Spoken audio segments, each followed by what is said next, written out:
Ted Kaczynski, a brilliant mathematician, had been living a hermit's life in a 10 by 12 foot cabin in the Montana woods. Uncle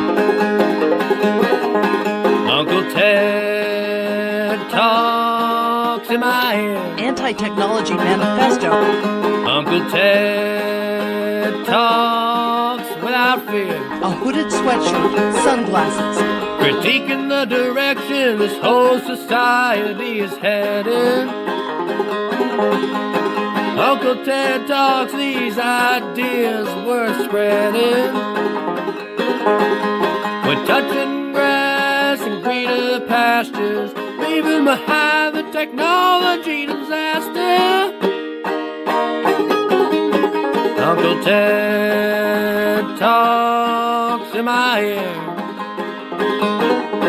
Uncle Ted talks crystal clear. Uncle Ted talks.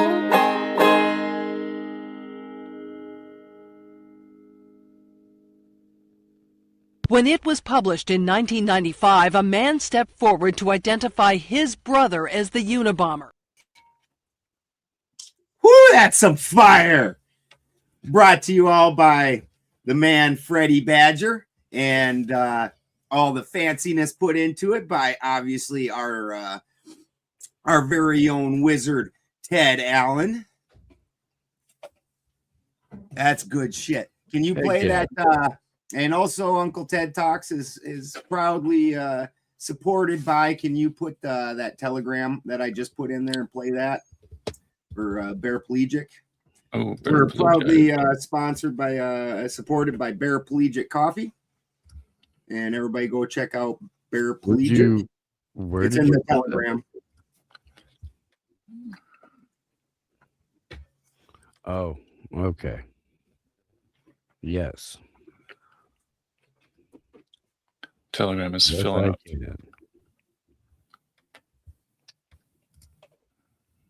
Oh, Paraplegic's coffee. The only coffee that comes from a bear in a wheelchair. When you just can't stand for crappy coffee. Right. And so this is Paraplegic's website. Go ahead and go visit him. This is literally all we drink at the house. Christy and Brian love the red bourbon coffee. All right. Red bourbon, that's their favorite. All right. Yeah. And everybody go over to my social medias and check out my jewelry and crystals that we got up. Give us a like, sub, follow. Become members. We put on a lot of extra member content. Yeah, there's like a whole second show that takes place for members. If you're not already a part of that, it's time. It's time. Get in there. We put on usually at least 3 hours, if not more, a week of extra member content that where we're way more laid back. So, and for the members, we very much appreciate you guys and all the super chats that we've been getting recently. We appreciate the support. Etta Volk sent a not pissed on keyboard. Oh, she got into the Amazon nice. Registry and sent a keyboard, and so I can actually type stuff and do stuff. So that's pretty fantastic. We greatly appreciate that. Thank you, Just Etta. a round of applause. Right. Do we go clockwise or counterclockwise on our rounds of applause? Yeah, for everybody that doesn't know. That's enough, Ted Allen. That's enough.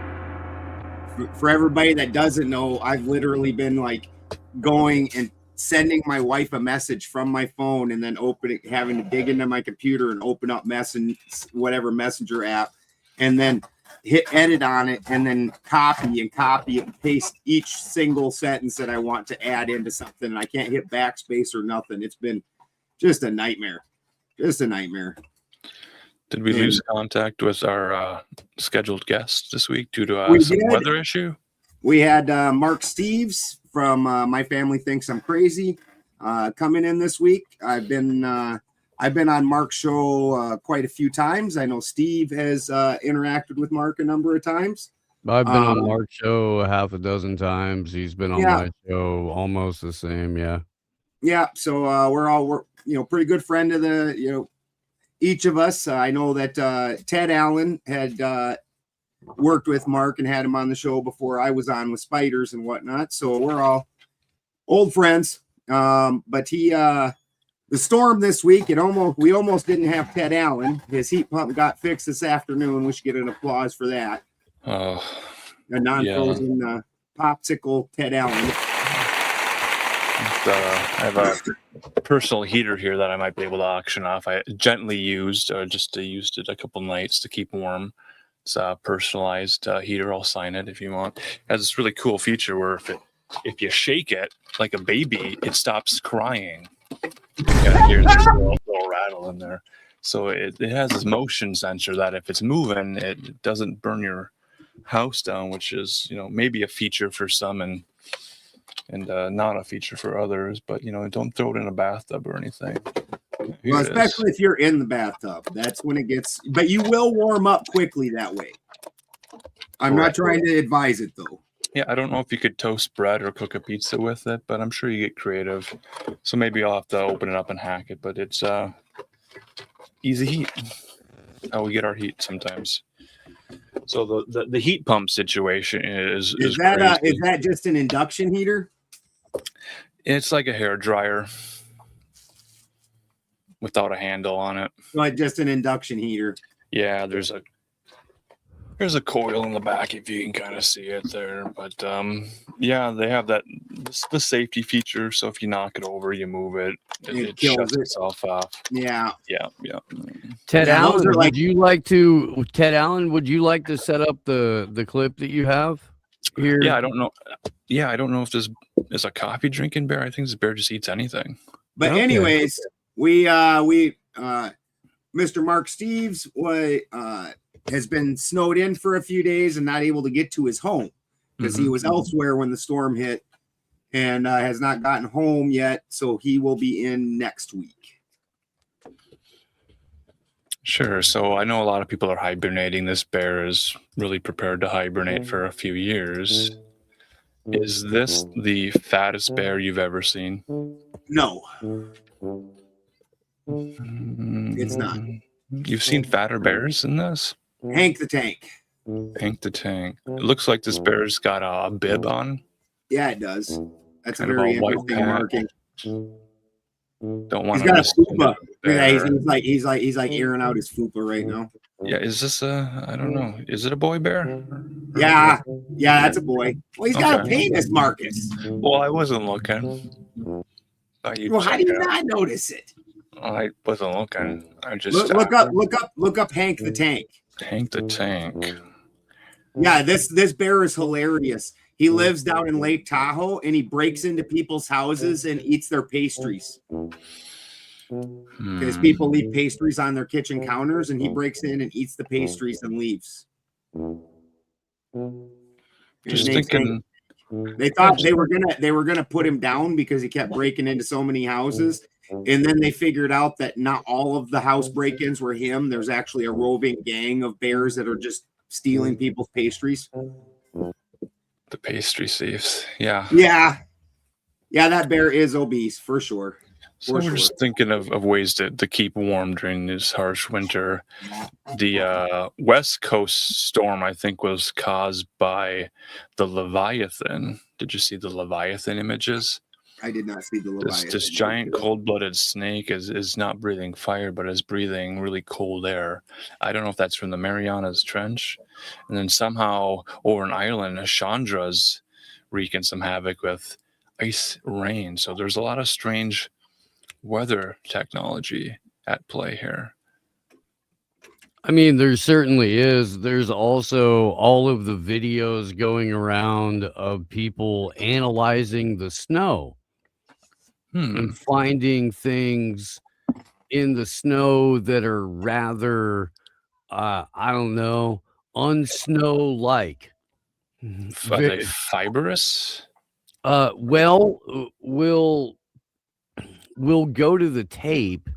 But this is a woman who was like, you know what? I'm tired of seeing all of the different Instagram videos of people taking a butane torch to a snowball, and Yeah, those people just don't understand how science works. Right. Let's put all of that silliness aside. Yeah. Let's put it under a microscope. Which one of us looks like Zach Morris? Which one? Yeah, maybe we'll get a better idea. So let's find out. Let's take a look. We're going to collect a little bit of this snow here. So, all right, guys, we're getting set up to check our snow. All right. Let's see what kind of shit they're putting in this. Not that I'll be able to know what they're putting in it, but we should just see water, right? That's all we should see. I would not necessarily assume that. Oh, Marcus, that's you. Here. Okay. Right. So I wanted to get you guys' thoughts before we got into it as to whether or not we should just see water. I don't think we should just see water. No, any person that's lived in like a dusty area, the first time it rains, all of a sudden the dust is gone out of the air, not just the dusty dirt that on the ground, but the air gets cleaned up. That whole smell of cleanliness and everything, the water is literally washing the air. Yeah, you should have low levels of all kinds of other particulate matter, various metals, various minerals. But they should be ideally low level. Yeah. But it definitely shouldn't be just water. So before we get into it, it's important to acknowledge that like her initial premise flawed. Yeah, for sure. Well, like it's going to grab onto pollen, mold, anything in the air it's going to attach to, and now that it's wet, it's heavy and it's going to fall out of the air. That's well, just gentlemen, I saw a video on Stu Peters' X account in which there was this tornado-like object during a blizzard snowstorm. So if the river hadn't completely melted and the ponds hadn't frozen, there could be possible amoebas or nematodes or other critters that could have been swept up into the sky. You remember when everybody was freaking out about nematodes? Yes. When they found nematodes in their kombucha and shit, you're like, never heard of a nematode, huh? And then the nanobots too. So we got to be worried about the nanobots. All right, let's finish this video now that we've laid out that she's probably dumb. So I'm gonna let you guys watch me do this so nobody says I'm doing anything weird. We have our clean microscope slide. We have our fresh snow from outside. And we are just gonna put tiny bit on there. It's little rocks. All right, I need a top cover slide. Is she making a snow cone? Go relax, buddy. No, she's making a slide. Okay. I mean, I probably would have put a solution on it, but Turn you guys over here so you can hopefully see what I'm seeing. All right, let's start. Ooh, fuck is that? It's a nice setup she got, though. It's a nice cabin. Mm-hmm. Weird. Nice cabin and a nice microscope. Wow. Let me show you guys this. Okay. I'm gonna flip this camera around. Sir All right, Leinster. guys. This is really weird because these are not ice crystals. What are they? If they're not ice crystals, what are they? They Most live in- likely pollen or.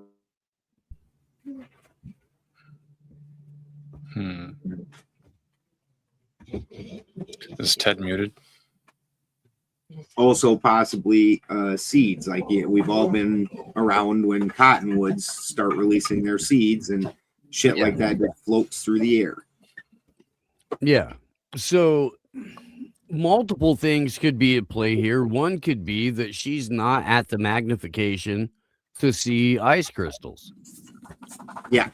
Right? Yeah. The magnification factor. Got it.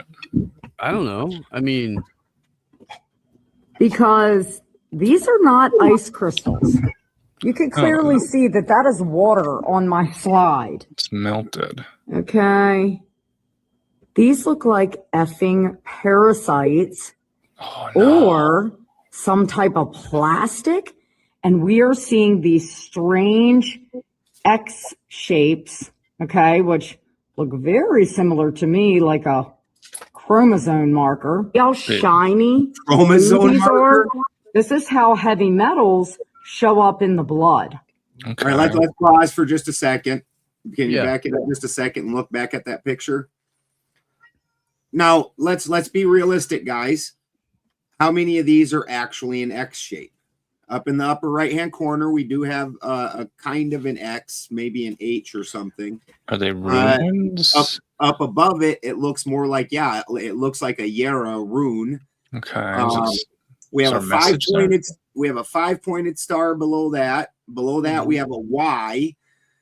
Down here on the bottom, like that, none of these are particularly an X, and I'm not sure how she came to this conclusion that they're parasites. I don't know what about them makes them appear parasitic to her. So is it a boy or is it a girl? Right. Only X's, no XY's. That's what I'm saying. They look like seed fluff. yeah. Yeah. That's what I agree with that assessment. That's what I thought when it first popped up. Go ahead. Cool. It's cool that she's got a microscope, though. So, Definitely. And they really aren't that expensive. The computer ones, people would be surprised with how. Let me look it up, and I could show you examples.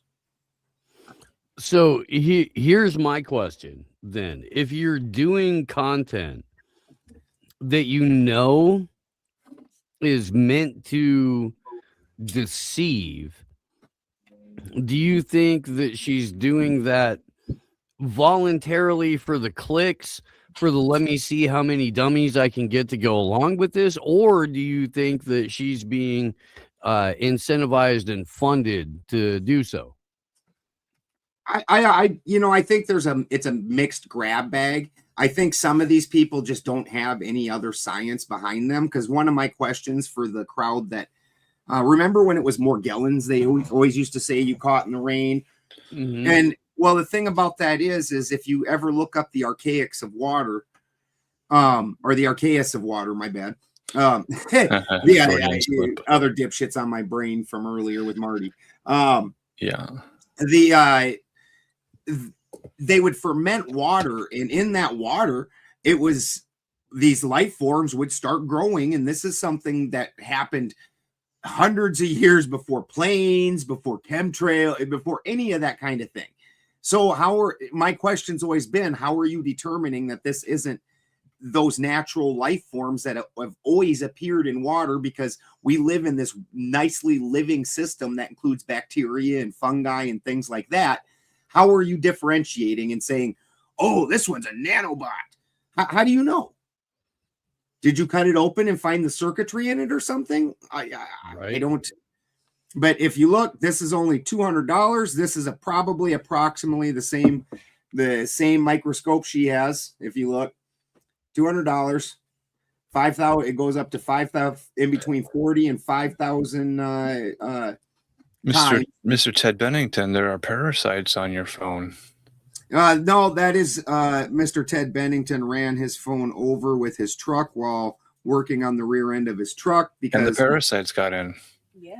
I had the drive shaft off, and with the drive shaft off, it doesn't matter what I do, and turning the transmission and stuff. But then I put the drive shaft back on and didn't think about it, and I went to torque it down, and everything was fine. So I went to torque it down, but once it's connected and I'm hitting it with a big ass breaker bar, now it actually rotates, and it started the truck rolling forward and I was dragging along under my truck, kicking the tire like a madman as the truck dragged me out into the street. And I look over and I see my phone and I'm like, oh, that's a goner. Hey, I'm not grabbing it. I'm going to get run over. Yeah, you can't run over a parasite though. They survive. Right. Yeah. They can't survive. They survive everything. So going back a few years, there was this popular idea that any sort of phlegm or cough or running nose could be caused by any number of parasites. And there was a document going around called the parasite pill that was blaming a lot of issues on little parasites. Definitely, Greg, don't trust the plan. Don't trust the science.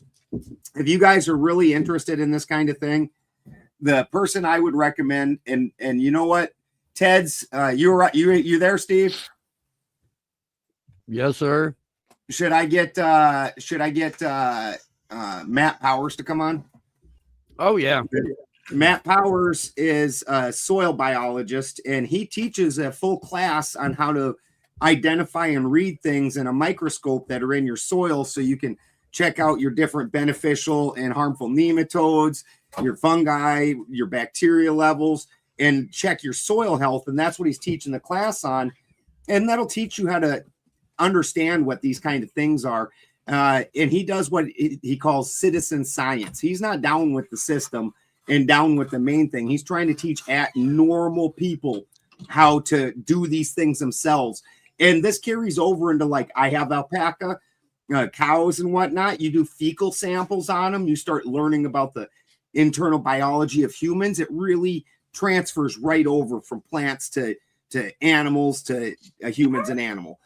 So yeah, I'll get a hold of Matt Powers. Darkfield, I can't ever say microscopy. Yeah, I don't know why that word fucks me up. But Darkfield is freaking amazing. Matt does all those things. He teaches the difference between the different microscopes, what each one is good for. He does things like with the Darkfield, he inoculates roots with fungi and then shows when that all of a sudden it goes from a dead root to the whole thing just looks like a rainbow because it comes back to life because now it's inoculated with live fungi. Just amazing stuff if you're into that kind of thing. Got any of those nitrogen fixers? Yeah. The good stuff.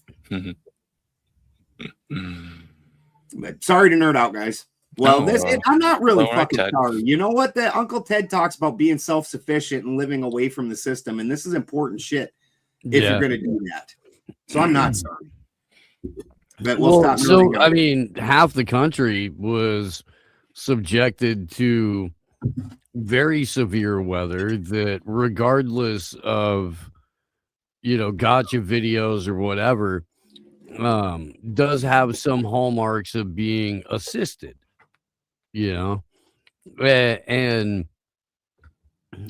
because of that, like, people have to really sit down and think about, like, oh, holy shit, what if we were out of power for a week, 2 weeks? What if there was tragedy at the old plant and the grid caught fire?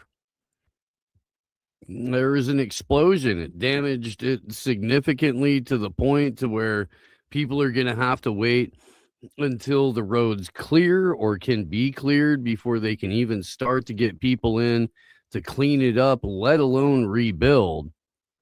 And so as we're placed into a more dependent role in industrial society and its future, what is in your opinion, Ted Bennington, like the first 2 or 3 things that people would want to pick up, even if you're living the cul-de-sac life, in order to safeguard the living things in their immediate vicinity in the event of massive weather-induced power outage and or supply chain break?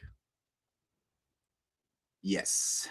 That is a giant problem. And the closer you are to a city, the worse off you are. Like most people, if they live rural, have at least a wood stove for aesthetics, even if it's not their primary heat source. And that's easily enough converted into the primary heat source. It might not be the most efficient, like where ours, obviously, we're set up to where if our house is out of power, we live off of wood heat. It's got an actual oven and a cooktop that is all ran off a wood fire. We put giant kettles of water on top of it during the winter. So literally we're living off of that wood stove 90% in the winter anyways. We can run our house right now off of a 2.2 kilowatt generator, just a little tiny Honda guy, because everything's getting ran by the wood stove. Yep. And when it's like seed saving, a way to save or clean water. well, and and clean when water. You need a way to clean your water, which again, putting it on the wood stove, you set up a distilling, cleaning water. Distilling's the easiest, efficient way to do that. yeah. And a way to store it and have some stored, because if it's not stored, it's too late. Yeah. All these people that have, 30 bottles of Dasani in a closet, when the system shuts off, you learn real quick that don't mean nothing. It don't mean nothing. It's shocking how much water a person goes through in a week. Especially if you need it for things other than general sipping. Mm-hmm. Yep. You want to wash your ass. You want to water your dog. You want to grow a plant so you got something to eat. Water. General sipping is heat Chinese. Christy don't got beans on the wood stove right now. She got potato and broccoli chowder on the wood stove right now, getting ready. Do you guys keep a crock pot? Brand name crock pot? No, that's a plug-in thing, and the more most things that heat, especially if it's an induction heater, so like a toaster or like the heater that you showed, what that does is it sends, let's say 10 amps of power into a piece of metal. But that piece of metal can only actually carry 8 amps. Them extra 2 amps are going to bleed off as heat. They're going to bleed off. So in order to make that heat, it has to throw in a whole bunch of power in order to do it. So anything that's induction is eating a shit ton of power, and you're not going to be able to use that off grid. No, and without the insulation, it's just losing all the heat to the cold air around it. So they say it's a personal heater, and you got to kind of huddle around it to stay warm. But if everything around you is so much more cold, the floor is cold, well, it'll warm your hands for a while, but it's going to be very uncomfortable and not very efficient at all. And if Marcus had lost his power and not just his heat, then where would he have been? Fucking Marcus is in Minnesota. That shit, negative temperatures are not survivable unless you have the wind gusts. Yeah, it just knocks out all of the heat. Yeah, we did have the gas, so the gas stove remained on for 4 days straight. Right. Oh, Edda's in the chat. Hi, Edda. Yeah. Hey, Edda. You want a link? Let us know. So the concern is, the efficiency with the furnace, the central heat system furnaces. They have all these little parts, and it gets more and more complicated. And really, you don't know until it gets so cold that it has to flip over. The system goes over from the heat pump to running off of gas. And if it couldn't make that transition because there's a computer in there and there's a little flippity floppity flap, and if that little plastic flap vent thing doesn't flip over and the computer isn't working, everything isn't working together, then the critical infrastructure just runs the fan. So now you're circulating cold air throughout the house, which is always awesome. Right. And then there's the fail safe. Well, let's turn it off and try again. But as the temperature in the house drops, then it's like, well, we really got to get you up from 49 degrees up to 69 degrees, and that's just not going to work. And then it's like, well, let's just go Rumble fail. takes 50% off the top. Yep. Oh, jeez, Bongino. Holy Yeah. fuck! So let me Holy thank macaroni. Mouth of the South for the Rumble rant. 20 bones from Mouth of the South. Yeah, the way Thank that you. Rumble tips work, Rumble takes 50% off the top, and then they process it through PayPal, which also takes another like couple of percent. So PayPal is actually reasonable. If you went directly to PayPal, it's actually pretty reasonable. Yeah, it's not terrible. It's a couple. It's not double-digit percents. Yeah, it's not terrible, but you know, if you send a $20 Rumble rant, less than $10 of that gets to us, which then gets split 4 ways.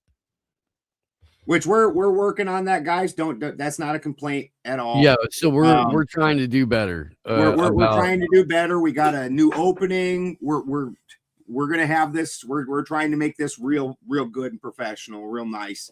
But as of yet, I just didn't know that Rumble took 50%. So it's brutal. And here's the other thing: they don't take a dime if you subscribe to a channel, but they took away the ability to subscribe to a channel. Oh, geez. You can gift subscriptions to channels that you're already subscribed to. Mouth of the South says put up a link so where we will get the most of it. So I'm not sure if that's Kofi or I'm not sure. This was something we were going to discuss in the next week or two to get all this set up correctly. Sure. So dollar for dollar, the best bet currently is going to be that Amazon wish list. Yes, I have an Amazon wish list that is on my YouTube. Right. Etta Volk down there, she got us the keyboard and mouse, which I wasn't even crying about the mouse, but our mouse didn't work worth a shit either. Yeah, throw in some Ricolas and some salmon packages and sardines, that sort of thing. I had not thought to put the Ricolas. I should have thought. Well, he would be shipping from Canada, but he would be ordering from Amazon. So might be. Yeah, it would come from the U.S. Then it would just go to whatever warehouse is closest. Right. Yep. Right. But we appreciate it greatly. We're trying to get you guys the most awesome show. We've actually been growing by leaps and bounds. If you guys look at my YouTube in the last month, we're really starting to take off. So we're trying to really spiffy it up for you guys, and we appreciate all the support. Absolutely. And yeah, if you're looking for a direct support thing, we'll get a Ko-Fi for Uncle Ted Talks up over the next week. We'll hopefully do the same thing on a couple of different fronts. There's a thing on YouTube that's super tip that doesn't rob you the way, because YouTube takes 30% off the top, and then by the time it's done processing and gets to you, it's about another 25% that gets scraped off of it. So both of the major streaming platform sites are making it so the show itself gets less than 50% of whatever dollar you send. Yeah, it's all bad. And here's my broccoli chowder, straight off the fireplace. Been sitting there just stewing away. Coming off of it. Heck yeah. Chrissy's broccoli chowder, fucking magical. Steve's had it. He can vouch. It's very, very, very good. It is. Can confirm. Yeah, our favorite winter meal. Okay, guys mentioned a supply chain earlier. Do you have concerns with all the tariffs and these supply chain issues? I don't with the tariffs. I find that to be a fascinating subject that I would like to. I'm glad you brought up. I'd like to get a little heavier discussion on it. But from my position, the tariffs are the only thing that's going to counter what happened with NAFTA. And with NAFTA, we opened up our borders to trade, and they celebrated it. Well, Steve's not picking his nose; he's taking vape hits. Right. That is funny though. They opened up our borders to trade, which actually was a boon for a couple of years. While that brought in new trade, but the thing is all that was a demon lurking in the closet, because while that was happening, these corporations were building infrastructure in these other countries, fully realizing that now that they could bring their products in without penalty, that they could go to these other countries where they pay workers nothing and have these products made and shipped here. Now, this brings us to, 30 years later, we've lived on this Walmart economy where nothing in Walmart is made worth a shit, or in the USA, it's cheap as fuck. Well, if we tariff, what that does is bring the price of those goods up. I get that part. I do. And that hurts. But what that's also going to do is start driving the demand for an equivalent product made in the USA, which now becomes more equal in price, but better made. And United States citizens are starting to make middle-class money doing it again, meaning we have more money to spend. And then we go on to an uphill instead of this shit downhill that we've been in since the signing of NAFTA for the last 30 years, to where now we're absolutely broke as a society. You could also bolster American manufacturing on the front end before you throw a broomsticks into the economic spokes. I don't disagree with it's not the most solid plan. I don't disagree. And the way that they're doing it right now, the only things that they're investing in are AI and data centers. In 2025, AI accounted for 97.5% of all reported economic growth. It's the only thing driving the economy. That's not going to offset tariffs because you're not replacing manufacturing. Yes. You're just providing a different bubble. Correct. And that's the inherent problem. I don't disagree with you on the base reasoning for it. Yes, it should drive innovation. It should drive American manufacturing. There should be incentives for Americans to make products at home. There should have always been. It's the deliberate destruction of American manufacturing is one of the things that got me, into becoming a TED in the first place, because I grew up in a DM town in Indiana when NAFTA happened. While you're talking, can you highlight Tara Prada's RIP Ross Perot? Because that's dead on. Yeah. He tried. He did. H. Ross. He told everybody, and fucking Dana Carvey made fun of him on Saturday Night Live, and nobody took anything he said seriously after that. Yep. Even though the guy was like a fucking prophet. Differently. The guy was like a fucking prophet. You can piece by piece check everything he fucking said. That giant sucking sound is going to be the American manufacturing jobs leaving the country. Yep. And he was right. Yep. 100%. Now, with Trump looking at possibly opening up some of the natural resources in the United States, I would be open to that, with the caveat that as they're selling off these federal lands to private corporations in order to develop, if he makes an exclusivity that the resources that are extracted are processed and used for manufacturing exclusively in the United States. You don't get to go take our resources and ship them out to fucking Taiwan and have a bunch of little 25-cent fucking Asian kids fucking using it.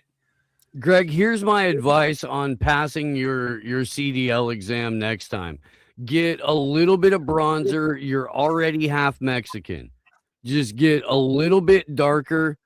Wobble your head back and forth when you talk to him a little bit. And say, I am very, very excited to get my CDL license. Thank you.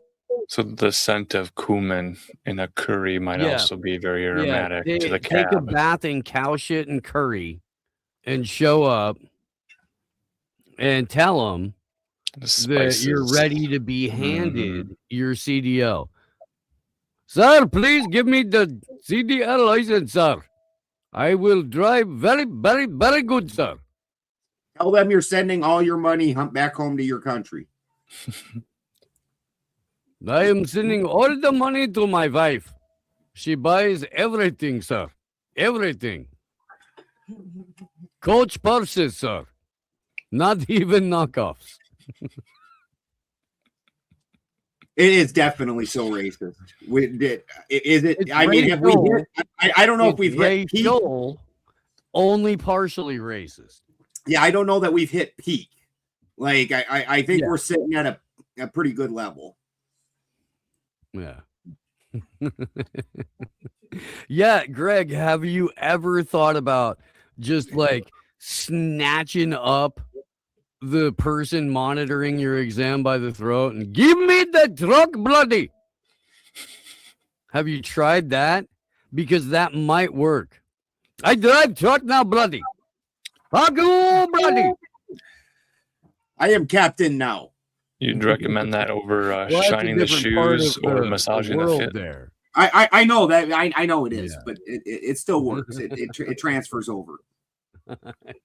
I don't know, man. Indian and Nigerian is a wildly different cadence and color and all that stuff. When you see here, Steve trying to bring the racism in the show down.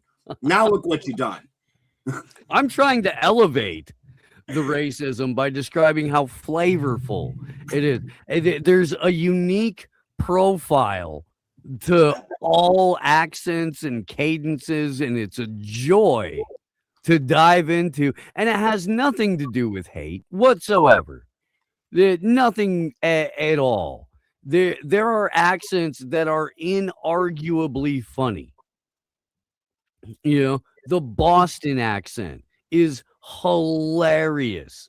You know, look, man, the Nigerian accent, musical, but also like menacing at the same time. The Australian accent, hilarious. Jim Gillis has a great bit in his stand-up special about the Australian accent. Go watch that. You know, racism is the spice of life. Yeah. There ain't no hate to it. Just a lot of. Arnold made a whole career of it. I'll be back. It's like anyone can do that accent with love. They love the Terminator. What was that accent? Arnold. Did I get it right? I thought you were doing like.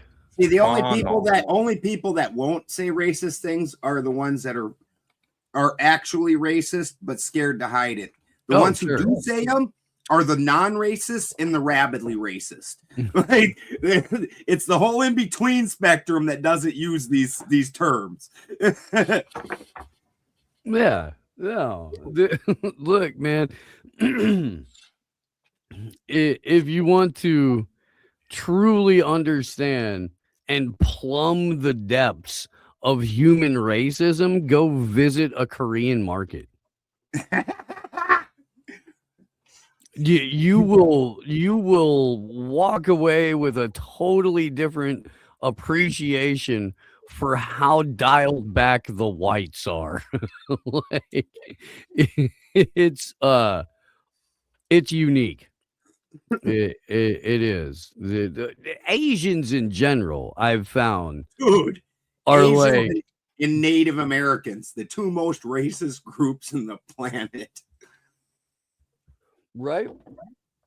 Native Americans go two ways about it. They're either hilariously racist, Yeah. or they're like super fucking angry racist. There's no casual racist there. There isn't. None. It's They not were here avid watchers first. of the Chappelle show, is what I'm trying to say.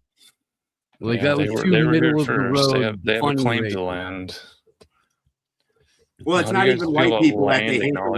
acknowledgements? They hate black people rabidly. Way more. Yeah. By Rabidly. leaps and bounds.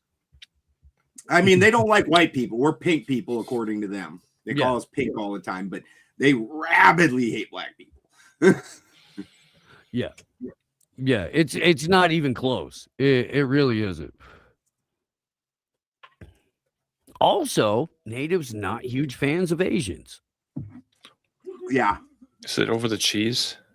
No, it's over the invasion and colonization that was taking place from the Pacific to the Americas for hundreds or thousands of years. Sounds like Yeah, everybody we don't like to is be in the invading, closet, Sarah. taking That's over, right. colonizing, moving around. Yeah. It's like the only thing that kept people happy was it the Silk Road, the opium trade. Well, that mellowed some people out, but it also Mhm. made a lot of people pretty angry. It did get the railroads built. There's no railroad system without some freaking opium. I don't care what anybody says. Mix Irish, Germans, sure, great. Yeah. They come 15 a pop. You can bury them fucking 2 feet in the ground. Nobody cares. But it was the opiumed out Asians and all of the opium dens along the way that really made the railroads possible. And I'll fight everybody in the room over that. I will. Not in this room because we agree. Like anybody that's ever done hard work, labor like that, crazy. Even something like the loggers out here on the coast, like those guys got paid shit. But if you gave them good food and good drugs, and brought in some easy girls every now and then, Great tail. yeah, they'll just keep busting ass. Just keep That at is it. why you get all those Oregonian broads that have the jaw lines that look like they're flathead shovels. Yeah. It's because they Daughters weren't of woodcutters. importing the primo behind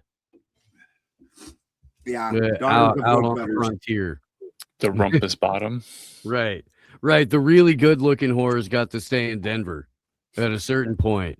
Before that, the really good looking whores got to stay in Philly, and they stayed there for a very long time.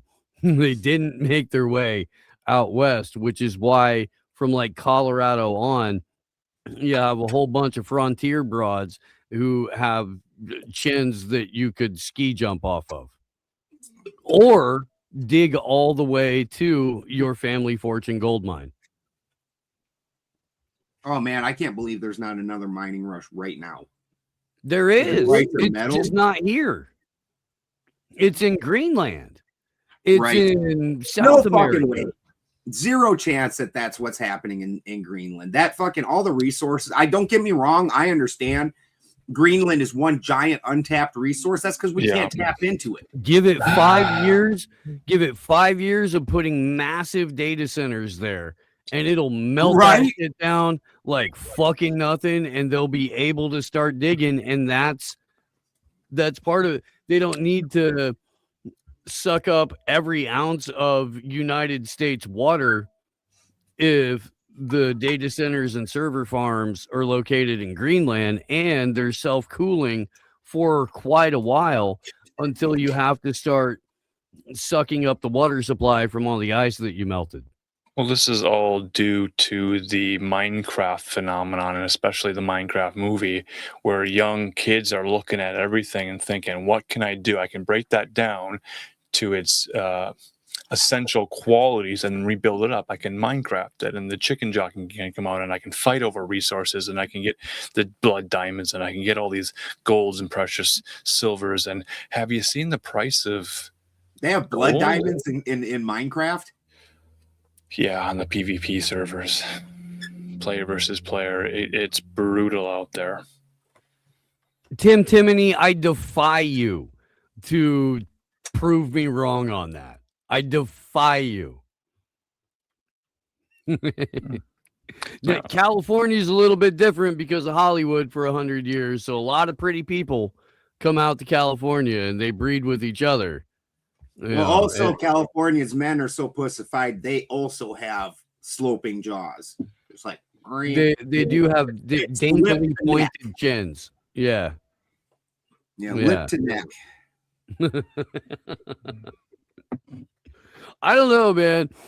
That is kind of that was definitely a big city California thing, but it's only recently we're even out in the sticks that shit starting to happen. It ain't everywhere, but it's definitely all up and down the coast. I blame the green rush. Yeah, oh yeah, that did a lot of it. Because all of a sudden you had all these pussy ass hippies out in the frickin', and you can tell they do not belong. The ones that are still out in the woods, you're like, yeah, take your hippie ass into the city where you can get taken care of. Like they're constantly on the mountain here. There's a couple of them, and they constantly need help, constantly, because they don't know how to fucking do nothing, despite living out off grid. They're like, they were only ever out here for 3 months a year usually, and now they're just broke, so they have to stay here. Ted Bennington, are these hippies learning by forced experience how to survive? No, they mostly harass the fucking neighbors and sit on their ass. So given the opportunity to learn how to live better and make good use of the land, they're just not doing that. They're not doing it. They leave. They just, and as soon as they find a way out, they're gone. Okay.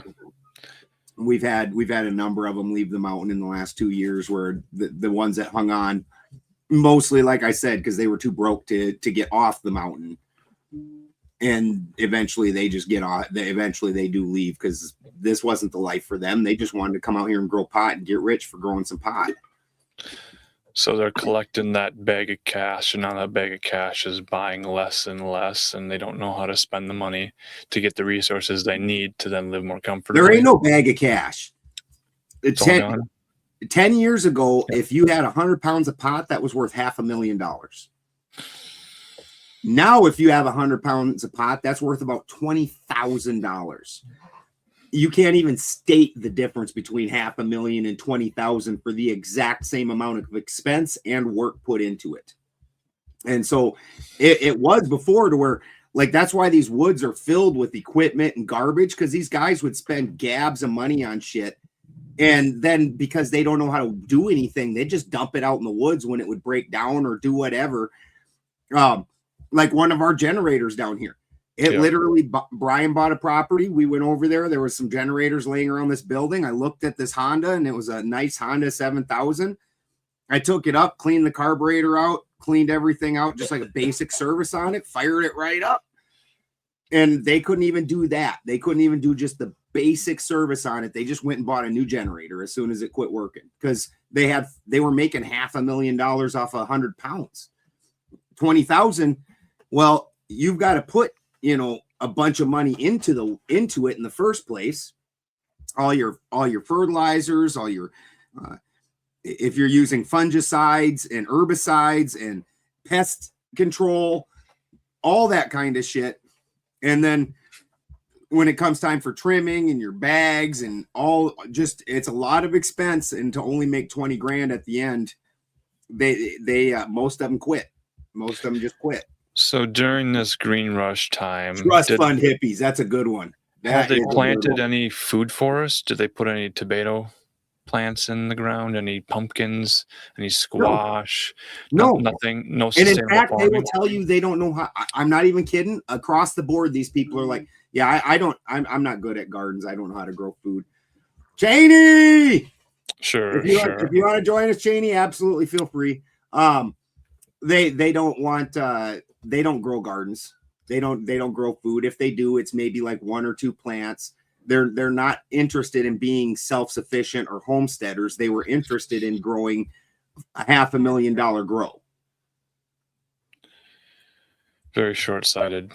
Yeah. So even having access to resources when everything is good, not planning ahead, then they just leave everything behind and go to the next big shiny money-making opportunity. And then they sell these places. They leave the stuff on them and everything. Like, it's wild. If you go out here and buy a place in Northern California, it's almost like a grab bag. Like, you don't really know what you're getting. You know you're getting some property, but you don't even know what you're getting besides that. Like, when we bought this place, we found like 5 guns in the walls of the house, hidden in the walls of the house, and all kinds of weird shit. Brian bought that place. We got a couple generators, all kinds of different grow equipment.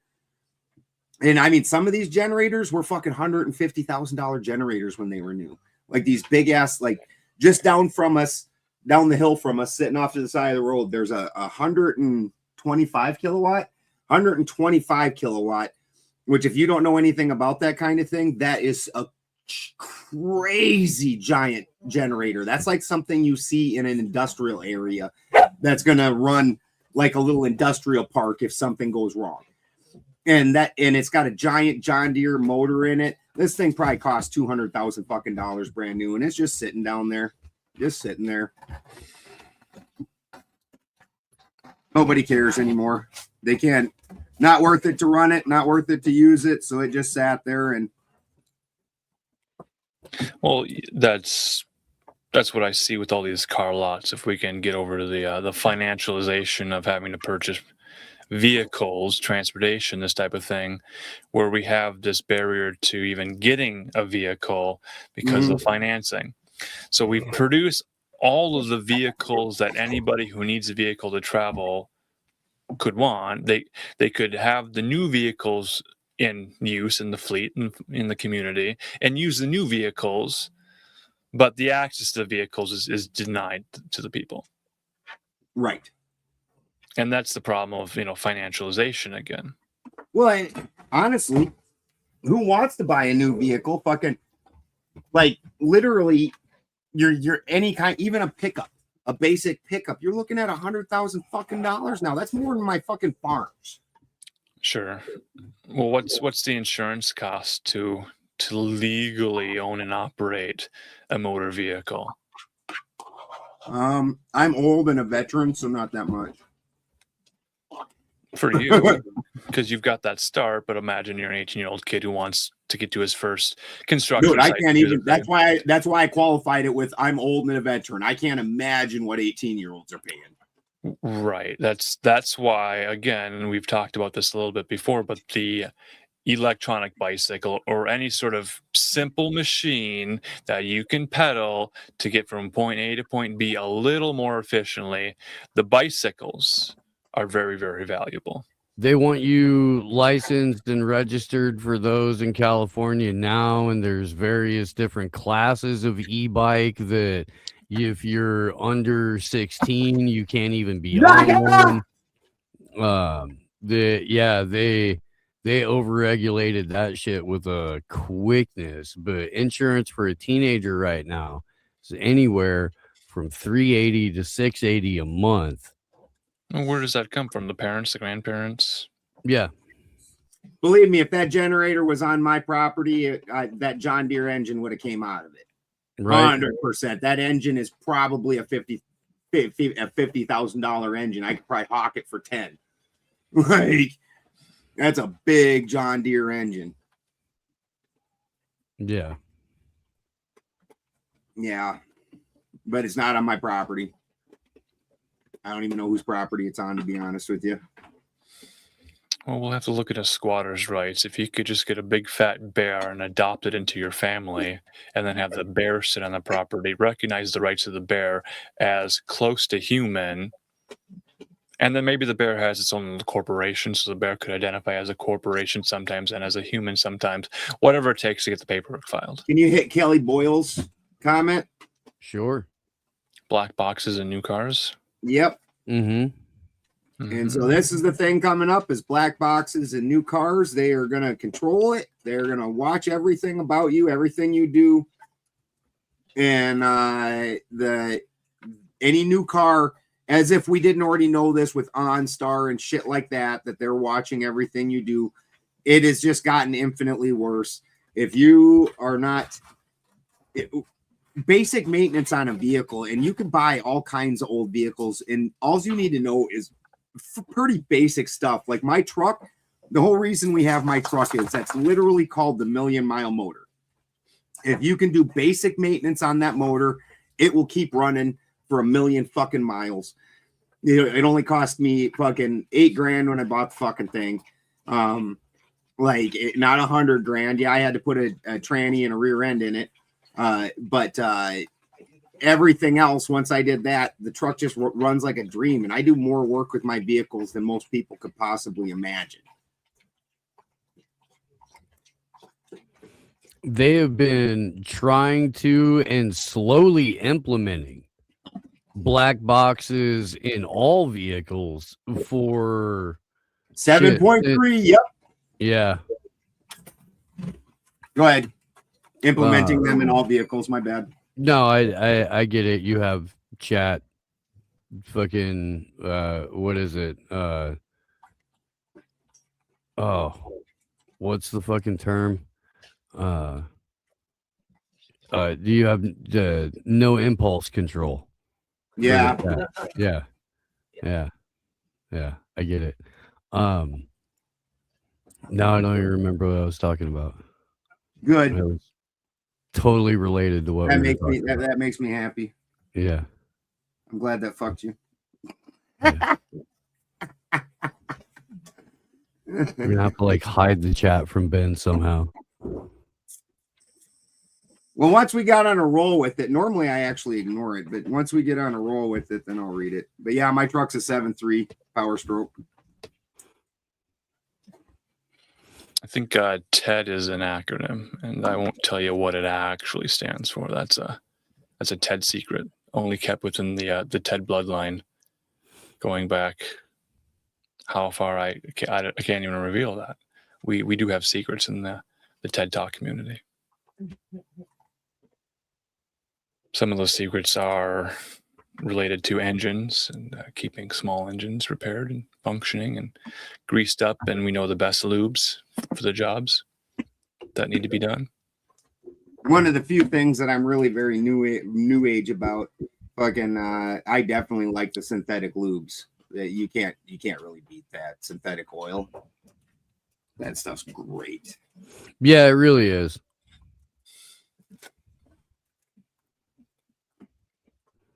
I don't know, man. I understand why people want traditional motor oil for specific engines. Like I get it, Right. but most engines aren't those engines, and most of those engines run way better for way longer with a at least a synthetic blend, if not a full synthetic, depending on what kind of motor you have. But, and one of the key components you're looking for is nickel. Nickel is actually what creates that lubrication in your engine, similar to like in a semi-automatic rifle and stuff. The way the high nickel in the lubricant and that, it's actually nickel making that. So you want a real nice high nickel lubricant. Use Loctite 416 on your, that should work out good. if you can't tell from the all caps, Leo's a boomer. Yeah. Yeah, and like we love Leo. Leo's a homie. Leo has been on the front lines of the drug war in Canada for fucking 40 years. But it's he's definitely of the generation where like obsessed with my own bodily functions are 100% of my jokes, and that's my entire personality and humor. So we give him some leeway. No, this isn't Johnny Larson art behind me, although I do have Johnny Larson art on the merch store for AM Wake Up. It does look like Johnny Larson art though, Cheney. I that would have been my guess also. Yeah. I got this. The artist is a lady named Ashley Martin. And I throw live events a few times a year called the Third Eye Carnival, one of which takes place at an art gallery in Pueblo, Colorado, the Blowback Gallery. I didn't hang that right. It is the coolest fucking art gallery on the planet. Oh, I gotta go this way with it. That's right. Okay. Yeah, Let's that's see if level. I can not knock that down for the rest of the show.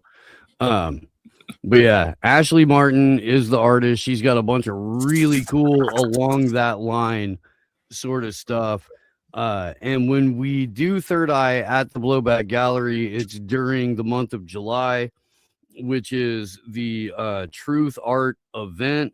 So it's all kinds of dissident artwork on the wall the entire time that we're there. It's really freaking cool. And I have seen some of the coolest artwork over the last few years of going there from all over the world, and it's all mediums.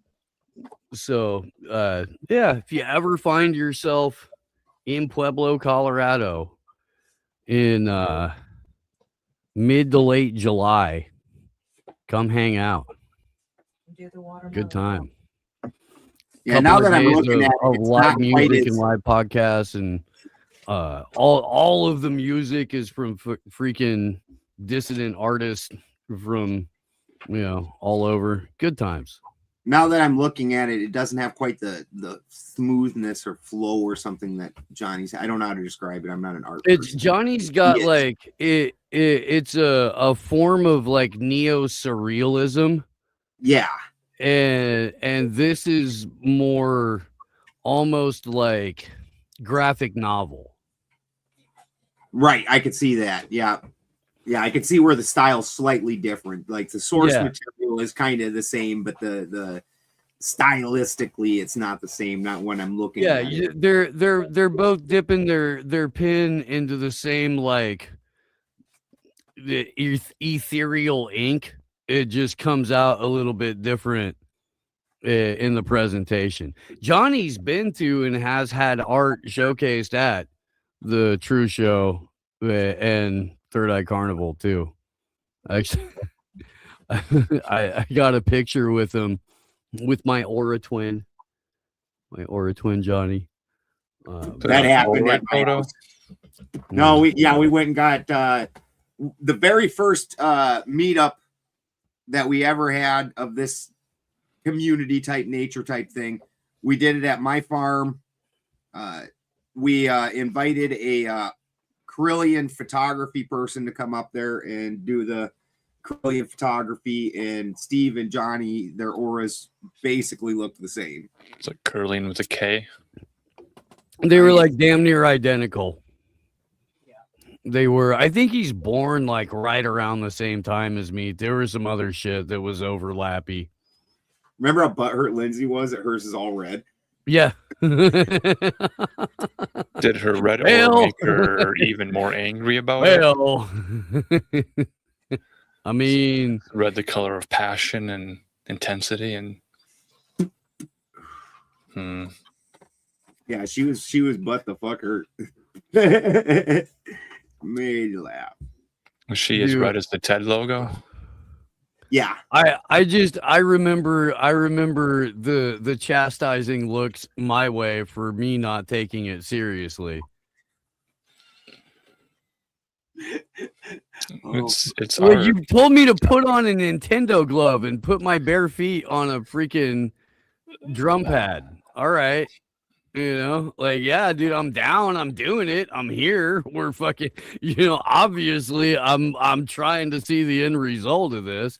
Just because I'm not holding space the same way as you doesn't mean that I don't appreciate the moment, lady. Let's just get through this together. All right. How about that?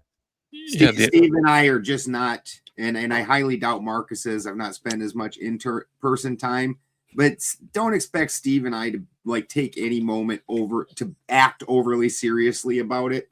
Like we're gonna probably fuck around. I don't give a shit if we were watching the birth of fucking the next savior of mankind. We'd start cracking jokes about it. We hoisted a 5-gallon pony keg up the balcony of the hospital at the birth of my oldest son. So, yeah, I mean, it's important to hold space for all there were a lot forms of of people that were humor. hanging out afterwards, man. We had to entertain. It was a party. Yeah. It was a family affair. Hold space for those who just want to chill out and relax and not get angry or upset over anything. Spending too much time on the antisocial social media platforms. If you haven't deleted your TikTok, you got to do that because you're going to get hate if you don't. Switch to the appropriate social medias. All this stuff moves at the speed of just thought. It's just moving so fast. And looking at the weather report, people were getting really, really angry at weather pictures of weather and the lived experiences of the exploding trees. Have you heard about the exploding trees? They Oh, just yeah. go, I'm from South Dakota. I already knew about that. Yeah. No, I grew up in central Indiana with family in the Upper Peninsula of Michigan and all over Wisconsin. Exploding trees happen. That's a localized event. It's basically just people within the vicinity of the tree that witnessed the exploding tree. That's an important thing for them. And then you get a video of the aftermath and you post to social media. And then people from thousands of miles away all have a very nuanced opinion, a very, very powerful, potent thought to send to you about your experience of a weather event, whether it's incorrect or the correct feeling that you should have about the weather event. When there's ICE agents in Minneapolis and Bovino just lost his job, and we need to be concerned about all these other things all of the time, that we can't just sit in a little TED cabin and hold space for humor. We have to make disclaimers and say, well, there's other important events happening. So we're going to not host a TED Talk tonight because there's other important suffering happening in the world that we need to, amplify those voices over our own at this very trying time. Ted, how do you feel about that sentiment on the internet? Are you talking about the Loki? Loki is definitely both good and bad. Mm-hmm. Good luck and bad luck. Loki is literally luck. And we're in a high chaos time. I mean, who could have expected just a couple of years ago silver was only 15 and now it's over 100? Like, that's extraordinarily chaotic. I like it. Over 5,000 for the first time in history. 5,000. There needs to be more Teds, sir. More Teds. More Teds holding space for thoughts and ideas with a sense of humor and levity to the situation. We don't even have Ted Jemerson right now. And these campfire tales, just having a little bit of fun by stating that, there's a new mythology emerging with this winter storm on the East Coast, and certain images on a computer screen might represent something that looks like a big dragon, and you see in the clouds you want to see. So pull it up. Do you have a picture of it? The picture of the Leviathan? Yeah, let's see this Leviathan. It looks just like a snake. There's a few different versions of it. People were commenting on it, but I got more screenshots of the serious science rebukers saying that we don't live in the age of demons, we live in the age of reason, and all of these stories are not helping anybody. We need to understand the scientific aspect of how weather forms related to human-caused climate change and this type of thing. But people are just sitting around saying, yeah, the storm sucks. We're freezing. We got to sit around. So let's tell a story about a great dragon. And then people were getting into, well, what is Tiamat? what is in the Bible about these giant beasts and what is an Ouroboros and Jurgamander. Is that how you say the guy's name? Jormungandr. Yeah, that guy's name was brought up again, and people were just going back to the old mythologies, sitting around campfires, telling these stories, and then relating it to the current weather situation. And then there's atheists losing their, can I say, gosh darn minds over it. Well, I mean, this is I'm glad people are again interested in older mythologies, but actually look at them. Like there in no way is Jormungandr translatable to a Leviathan. It's specifically Jormungandr is like the bounds. It's more of the Ouroboros, where it's a snake biting its tail. It's the bounds of this place. And it's not the Leviathan, which exists inside those bounds. I'm on mute. Sure. So people are beginning to look at those stories, and they're telling the stories. And in the telling of the story, people who are lacking the ability to read behind the scenes, between the lines, between the letters, and understand that the story is communicating an idea that is more than science or religion or relationship or tax exemption for certain charities. There's more to it. And then focusing on a bigger picture story of the human condition. Well, gosh darn it, we can't have those conversations. We need to focus on specific ideology and marginalized people groups who are more cold than other people at certain cold temperatures. Do you experience coldness differently? And have you recognized that and acknowledged that? Well, then they would have to acknowledge that we're not all interchangeable widgets, and that some of us are more cold weather people because we have super tight pores that get even smaller and tighter and hold on to heat, where some people have giant wide open pores that get even wider when it's hot and they exhaust heat really nicely, unlike my super tight pores. It hits 100 and I'm like a dog, just like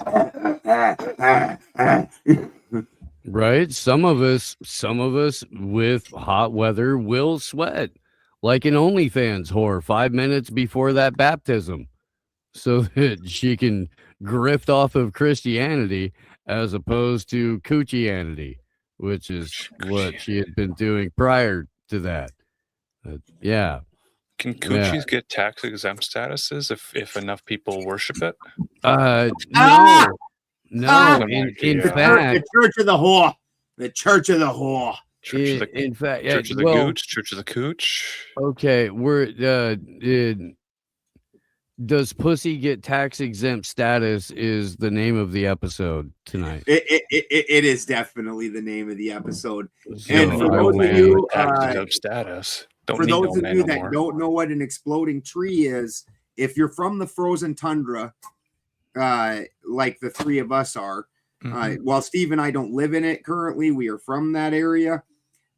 Especially if the temperature drops quickly, what'll happen is the water and the sap in the trees will actually freeze. And just like when you leave a pop can leave a pop can in your freezer, ice is larger and takes up more space than water. And so whatever is holding that in goes poof. And that includes trees. Yeah. And it will explode. There will be combustion. Yeah. It'll go boom. That's the powder keg. The Minneapolis powder keg, the Twin Cities. People were talking St. Paul. Gemsworth! What's up? Oh, What's and up? Echo. Am I echoing? Hey, yeah. Go Technology on the line tonight. You got us playing. Do you got us playing in the background? What am I doing? Nope. How about now? Hello. Hello. Can you It's hear the me? voice of Ted. Oh no, there it is. It's still there. Am I echoing? The lingering voice of Ted. Ted.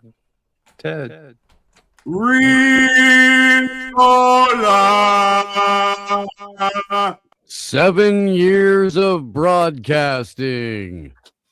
How about now? That is better.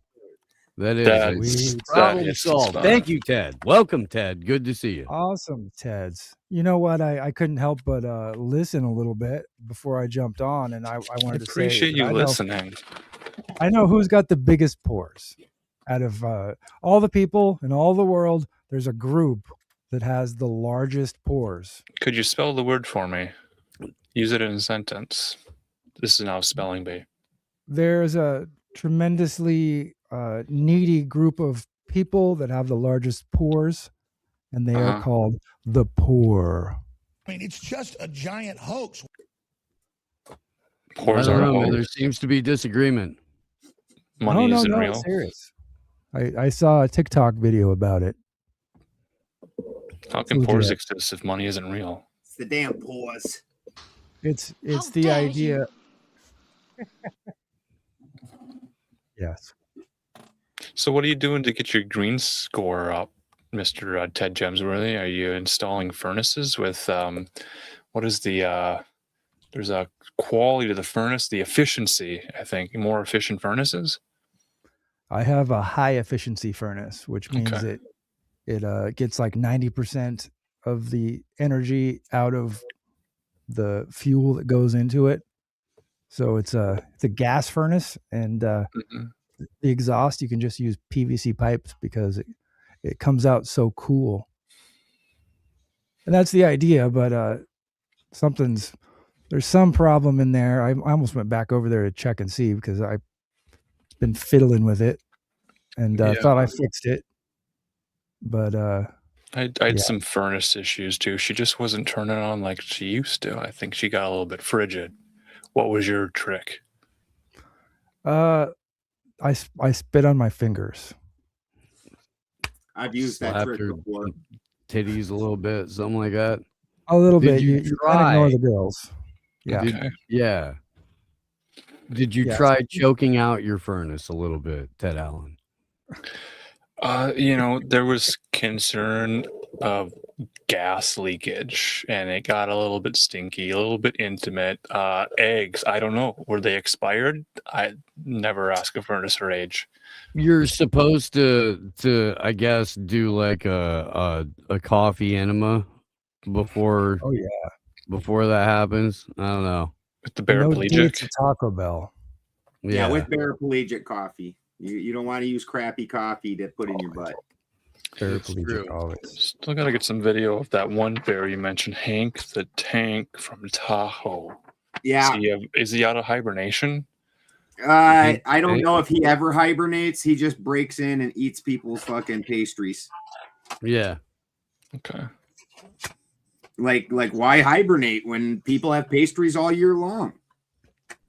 Is it like the maple and bacon? Yeah, look at the size of this. Oops. Look at the size of this fucker. Oh wow. Holy smokes. Yeah. Hank the Tank. That's not a panda bear for our blind listeners. That is can I say black bear without guilt? Yeah. That is a big back black bear. Is he afraid Say of that dogs? 5 times fast. Say it 5 times fast, like you're Andre 3000. Big black bear. Yeah, good job. Bear. Yeah, that's great. That's great. That was big back black bear. Yeah, that's more bear harvest fat than you could possibly harvest. I think that is the fattest fucking bear that's ever been. Yeah, That's nice. Haven't seen a bear in the Ruru Remen leggings. you could lamplight 1927 Chicago with that bear fat.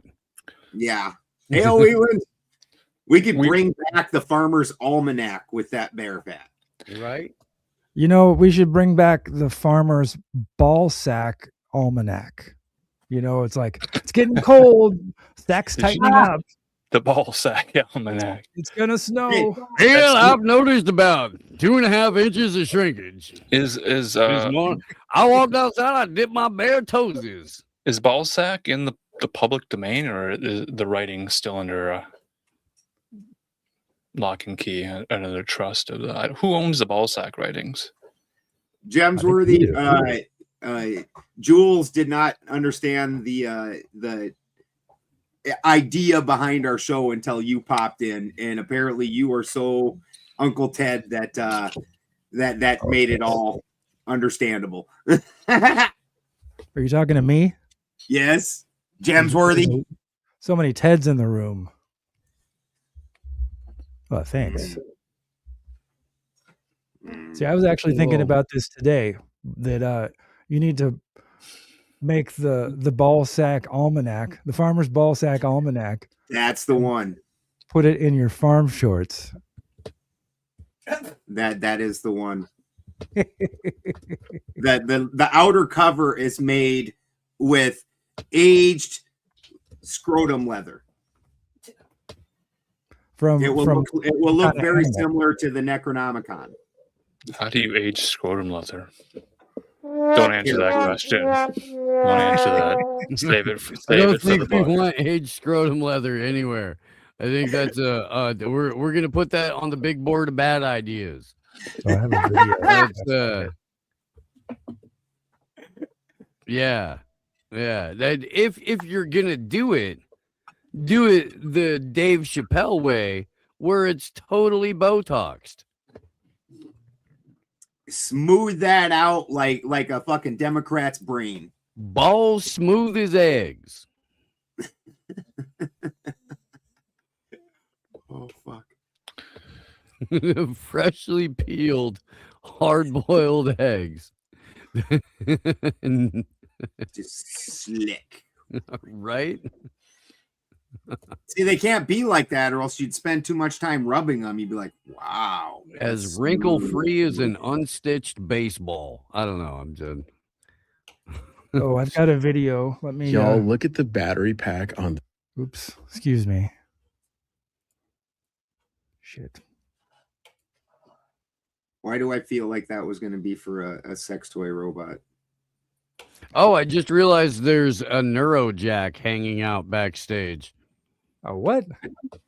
I don't know. Plug Neurojack.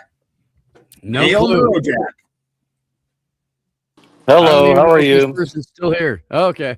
We're good. We're good. How you doing, brother? You're all plugged in, Jack. Let's do a sound test. Well, that's what it means. It means to jack into your neurology. Like, well, I was going to say something more inappropriate, but we're on YouTube, so. Appreciate it. Yeah, you got me in here with the TED Talk. I mean, there's not a lot of people covering Uncle Teddy, our dear brother. So I was just kind of baited in by that title, I think. We That's what we're here appreciate it. for. We are trying to take a realistic yet comedic look at industrial society and its future, and our place in it. With dick jokes. Yeah. Well, you gotta laugh at it, because otherwise you'll cry, or a little bit of both is maybe better. But I do a little bit of shows on these kind of subjects myself, but nothing like this production level. Where But do you do those shows? What are they called? Where can we see them? Yeah. well, mostly on this guy's below me's channel. We like to talk about this kind of stuff. I was just But gonna announce him. The Machine Lies. I actually watch his channel on occasion, so I'm aware of who he is for sure. Yeah, thank you, Balderson. Blessings. You betcha. You betcha. Welcome.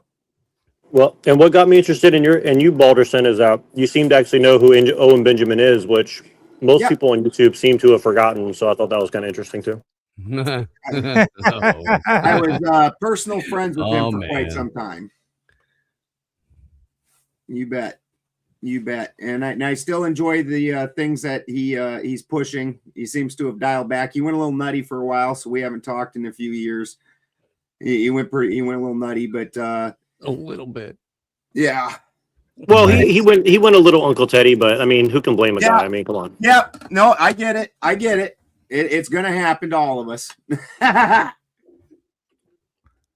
So when you get kind of nutty, you got to get a skill, learn how to do drywall or gardening, or find some hobby.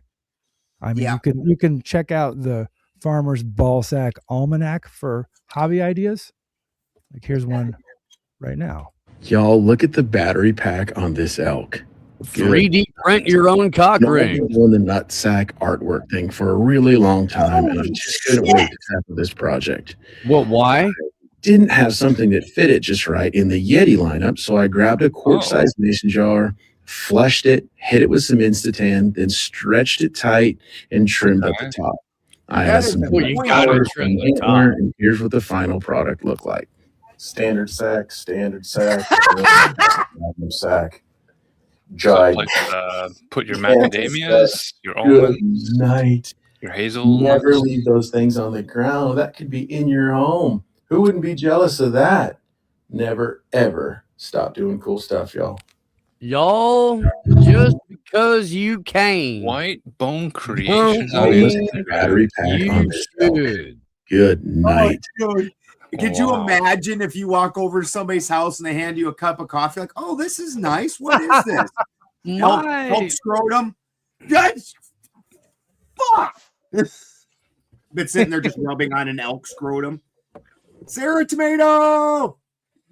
You know, there's a lot worse things a man could do than rub on a taxidermy elk scrotum or on is that a mason jar? Oh yeah. Okay. Half gallon. All right.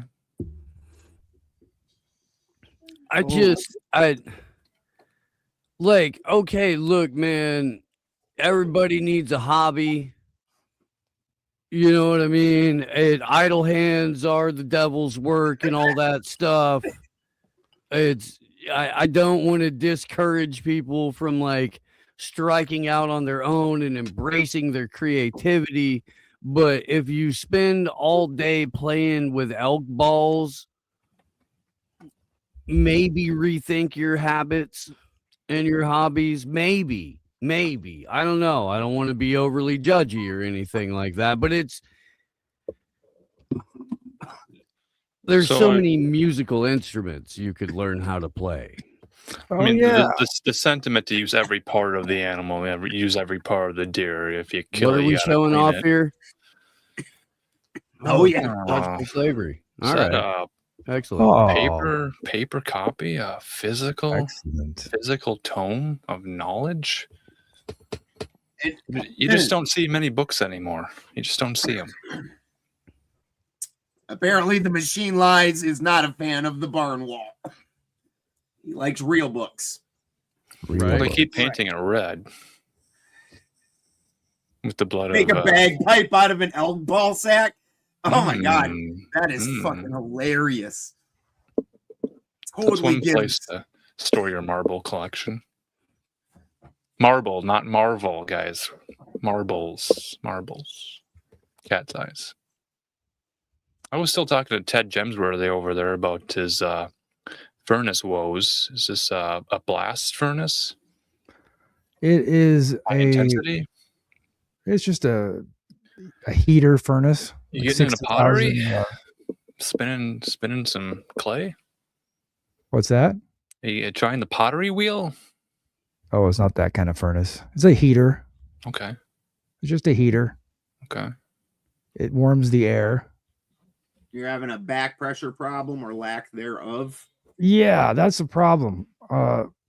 It'll run for a few minutes and then it shuts itself down, and then there's like a board and it has a light that blinks, and it says there's a sensor inside the fan that is a pressure sensor, and it.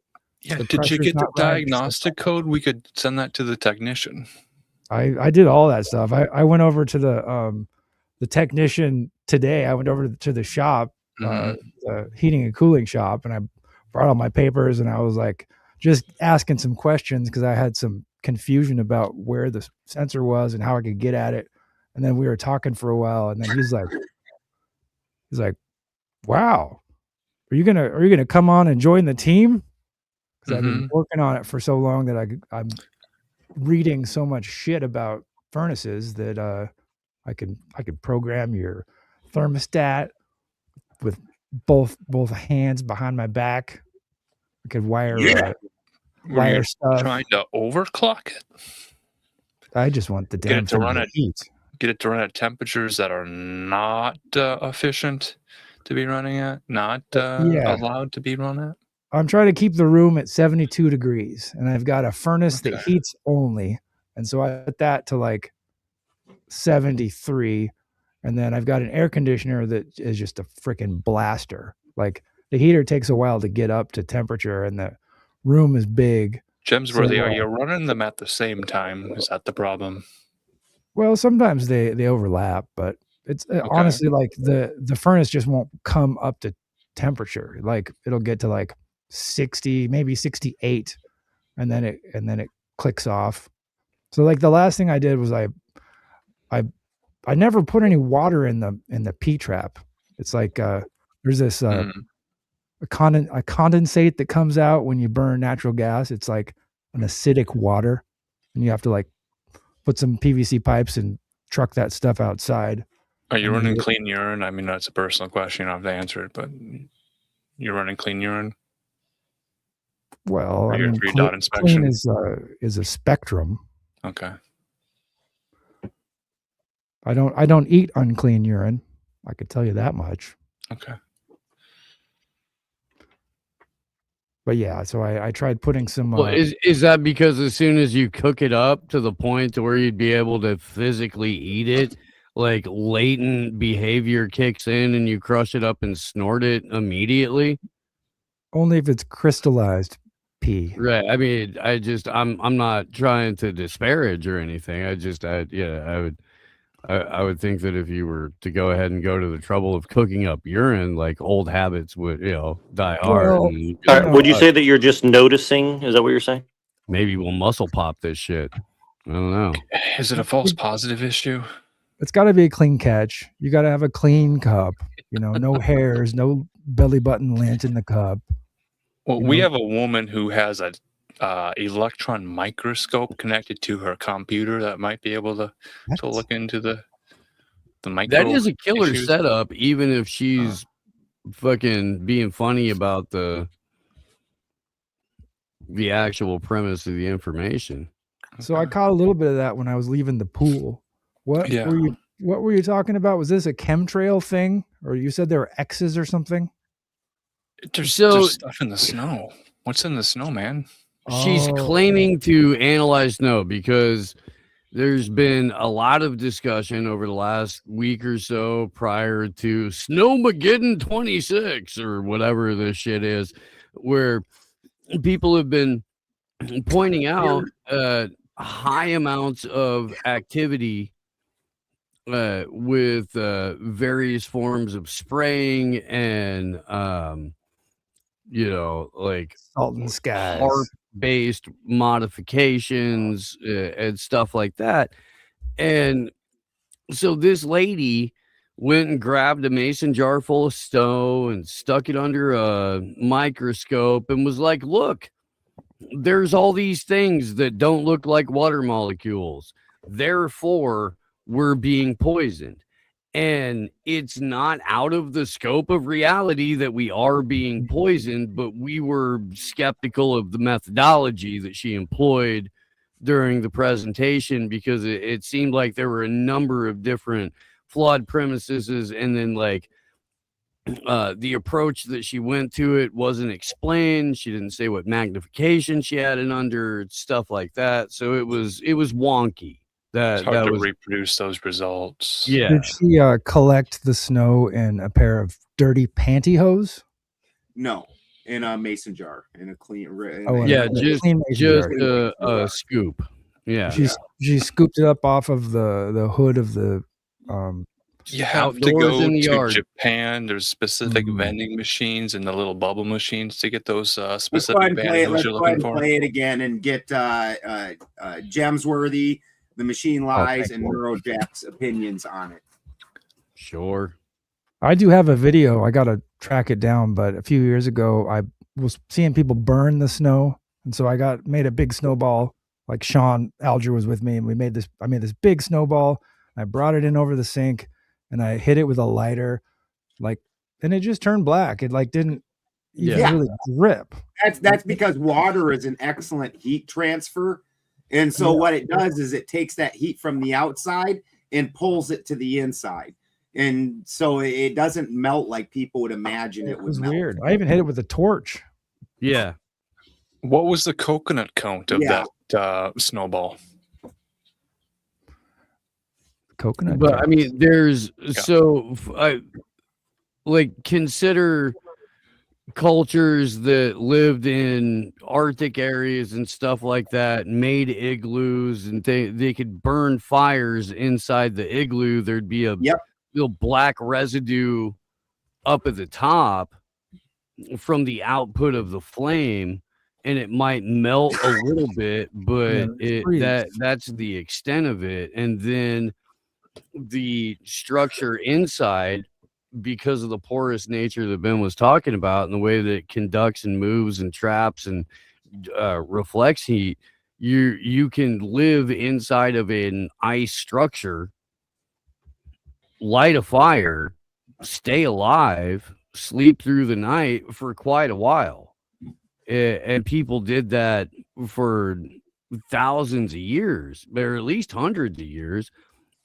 And so when you take a lighter to snow or you take a torch to snow, it does behave that way. It's people not understanding the chemical composition of snow, ice, but water in general that are like making a lot of hay out of this.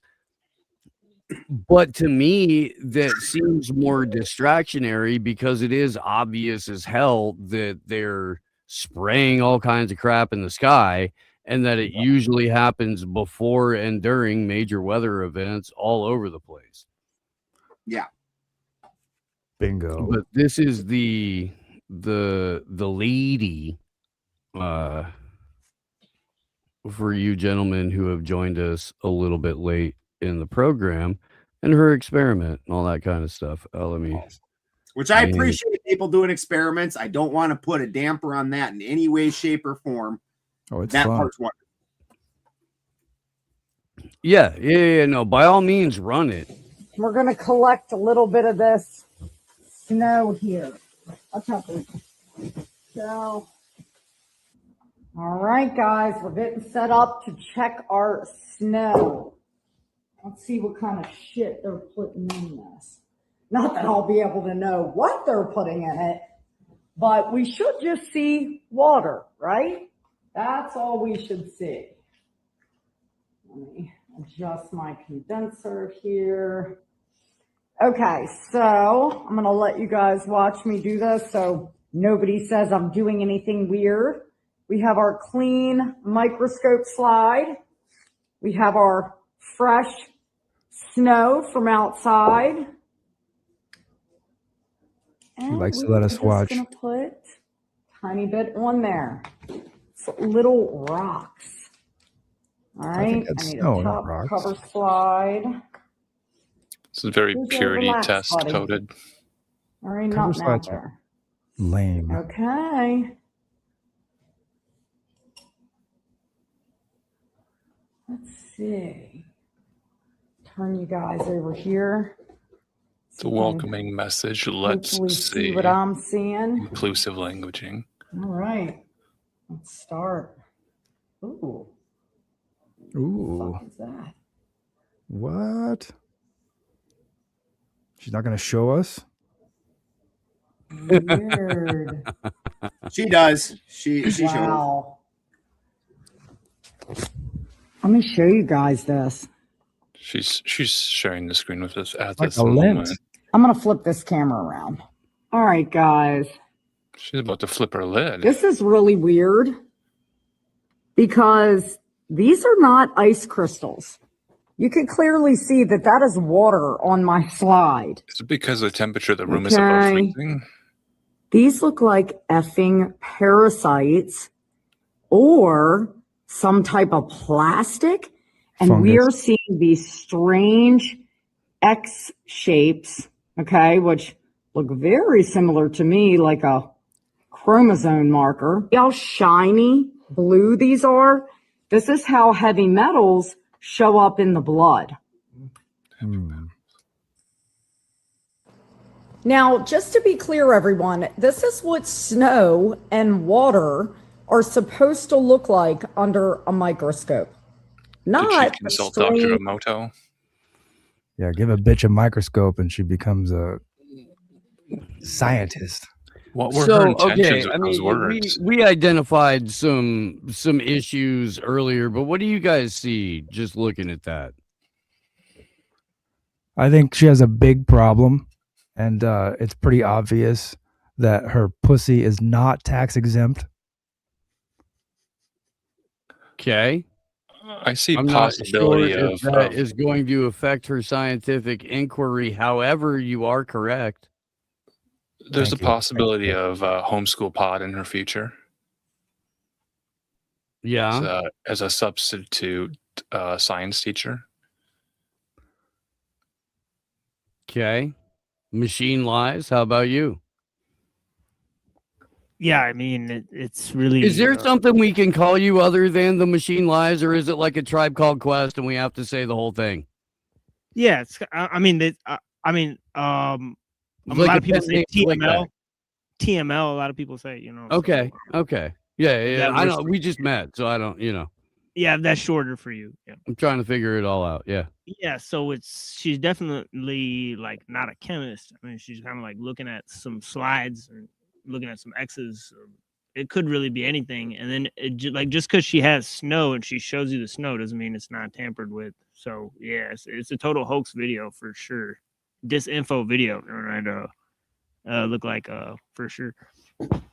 I have noticed some things over the says last Uncle probably Ted 5 or Talk 10 on years. the screen. There's the toilet. So the water in the toilet, it'd make a ring after a while if you don't clean the toilet. But probably about 2016 or so, like the water leaves these black lines in the toilet. Have you guys noticed that where you're at? Black lines from the water. You gotta pour vinegar into the filter thing, and that'll prevent it. And then you gotta clean the toilet after you pour vinegar inside of it. All right. It's like a solution to get rid of the black. I don't know. Yeah, maybe it's just here, but I noticed Have it. Have you read the Michael? Is it Crichton or Crichton novels? No. I think he talks about this. Like the Andromeda strain. Whatever. Well, they have the technology to take the DNA from the snow crystals to resurrect whatever they want. I don't know if it's mammalian or reptilian. What you just fucking said? They have the technology to take from the snow crystals the information, the code of creation for a life form, and then they put it into their machine, and then it spits out, maybe a proto-bird-like thing, cold-blooded but feathers. That was encoded. That somehow that was encoded into the snow. It's holofractal, man. That lady, is her name Janice? With the telescope, with the microscope, does she have the technology? I don't think she'd show it. They'd probably try to take it away from her. Right. Yeah. They'd probably raid that cabin, man. What I found interesting in this is just a couple of years ago, you saw these same experimentations being done, and it was all about nanobots and blah blah blah. Well, just recently, didn't they say that whole thing about plastics in the air and plastics everywhere? And now the things that they see are plastics. Like whatever the current bad guy boogeyman is, that's obviously what they see in that fucking microscope. It's not nanobots anymore, or Morgellons. Morgellons was the big name for it. What, like 7 years ago, it was always called Morgellons, and then it moved to nanobots, and now we're to plastics, that they're turning us all into plastic. It turns out Morgellons, it was just a bunch of people on meth. Yeah. There's plenty of those. I hate to say it, and I don't want to be judgmental. And seeing where she's at in that cabin, there's this phenomenon of transference of bodily fluids, but with also glitter. She might have had a past as a dancer of the exotic arts in certain places where she she could might be a have transferred. festival chick. Ted Allen, let's not even turn her into a stripper. She There could just could be be a dumb glitter in the hippie. cabin. She could be a dumb raver chick. She doesn't Okay, have to yep. be a full blown half a whore. Let's dial it back a little bit. You know. Hold on. Are it you could be hold on though? Yep. Hold on though. Are you putting raver chick above whore? Because I would kind of consider that the other way, because the raver chick will do all the things the whore would do. Only you don't got to pay for it. She's She'll just do willing it to for a do that glow with stick and a anybody. half a tab. Yeah. Are we I having know to she rides the pole, count the but beats per minute here? Get down to the granularity.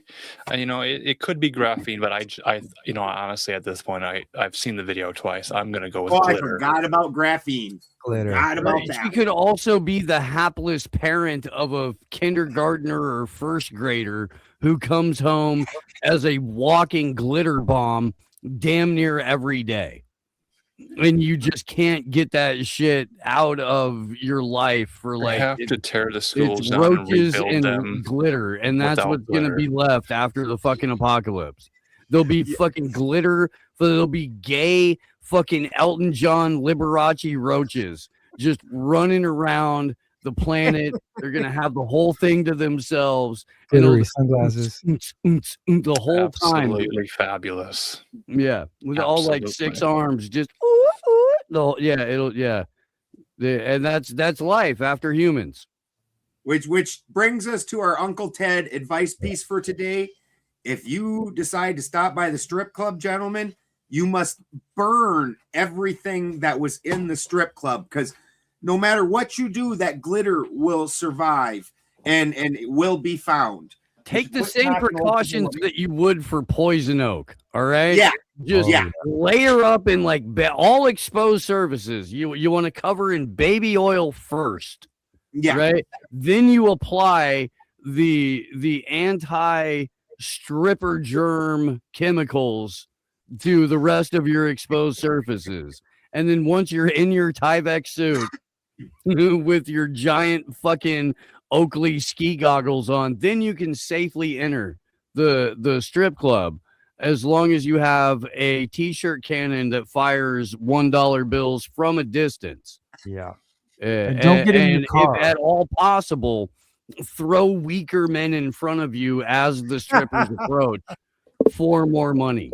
You want to make sure that there's a nice buffer zone between you and the money grubbing whore. Yeah, this will not protect you from direct contact. Safety first, gentlemen. We're all about safety first. Yeah, there is no sufficient shield for direct contact, gentlemen. None. So do you want to take her to carbon court and see what Judge Judy says about her emissions? I was at a strip club once, you guys, and I was with a friend, and he wanted to go to the strip club because it was his birthday. Oh. So yeah, it was his fault. It was his birthday. He was so excited. He wanted to go to It's always Cinco a friend, Cinco. right? Ted Jimsworthy, always a friend. The 505 Club. You remember that one? In Gresham? Is that an area code? That's the Cinco Cinco is what we called it, but it's the 505 Club. I was there one time and there was a shooting right over my shoulder, like I could see down the barrel of the gun that the bouncer pulled out to shoot the gangbangers who were moving in on his territory. And then I dove in between. I threw a stripper down in between two video poker machines and ducked down. I looked around, everybody's just standing there like, huh, what's that? And then she ran over and grabbed a napkin and gave me her phone number because I saved her. But you're like, I wasn't saving you. I needed to hold you up in front of me like Patty. But she was nuts. Walked away from that. But anyway, it was my buddy's birthday. Jim fucking called her back up like, yeah, I want some hero pussy. Macadamia or hazelnut? Did you have to shave your crotch like you had crabs to get rid of the glitter? They also have those Brazil nuts. That's the exit strategy is the stripper glitter removal shampoo. Sometimes they'll cut a That's coconut what we in half. need to develop, or at least like a instant freaking like a wet wipe thing. You get into your truck Like a after you Mando leave the wipe strip with club. disinfectant on it. Alcohol on it so you can burn it. Guaranteed glitter remover. Also takes the smell of vanilla and cocoa butter and mixed child support payments out of any transference that might have got onto you. Look, this is a game changer. It is. Dude, we need to hit Mando up with this.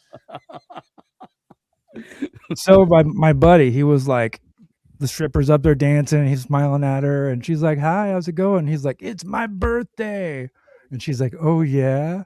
And she leans over and she grabs her breast and she squirts breast milk into his beer, fills the thing up with like on the top, like a layer of fresh stripper mommy breast milk. Frothy? And he just started grinning, and he like chugs that beer faster than I've ever seen anybody chug a beer, and I just about puked myself. I would have thrown up on the stripper. And my friend. That's my last night Gentlemen, at that club. gentlemen, Yeah. Your manners. You're supposed to say It thank rocks. you for this generous gift, and then whatever happens after the thanks is up to the universe at that point. Just let fate play out. Let fate play out. There's probably a hungry child somewhere. Wow. I mean, we have a Leviathan growing I gotta in the tell you, Atlantic Ocean right now. if you're getting stripper titty milk, it's probably for the best that the kid isn't getting that titty milk. That's probably in the long run a good thing. And why is she stripping again already if she's still lactating? You just punched out a kid out of that fucking box. Like, you're still lactating, lady. Go home. Well, we really couldn't tell if it was her first kid or her seventh kid. It's really hard Right? to tell. Cinco Cedo Cinco. Motherhood is such a sacred institution. And thank you for all the hardworking mothers out there. Hardest job ever. Hardworking mothers like listening Raising to boys in this economy. I mean, Velvet I'm a Walker. fucking dairy farmer, and that's got me too far. I'm just like, I'll make a crack about the occasional fucking milking a chick, but I did never. Wow. Like, is that like rather than a white Russian, is that like a white trailer park or something like that? What would you even call that? It's a white blue ribbon. I wouldn't limit it to geography. Coors Light. We are in a global culture today. I don't think there are borders anymore. I mean, those bookstores Hey, are closed. look, at least you didn't get the Bush Light. That would have been even more gross. Oh, geez, yeah, never did You that. know? Yeah, Played a lot I mean, of pool. if it was Stroh's, it might have actually made it better. that'd be Strokes. And Bush was There's a lot of presidential that for a going while. on. Yeah. I don't know if that classes it up any. The other dude's like, no, this is too far for me. I can't. Oh, we lost one. Yeah. Oh, He's like titty milk into a beer. That is too far. Oh, sorry, Yeah, guys. I mean, directly to the Neuralink jacked into that. That's just Who too would have guessed that cerebral. Gemsworthy was the one that was going to be too offensive? Mm-hmm.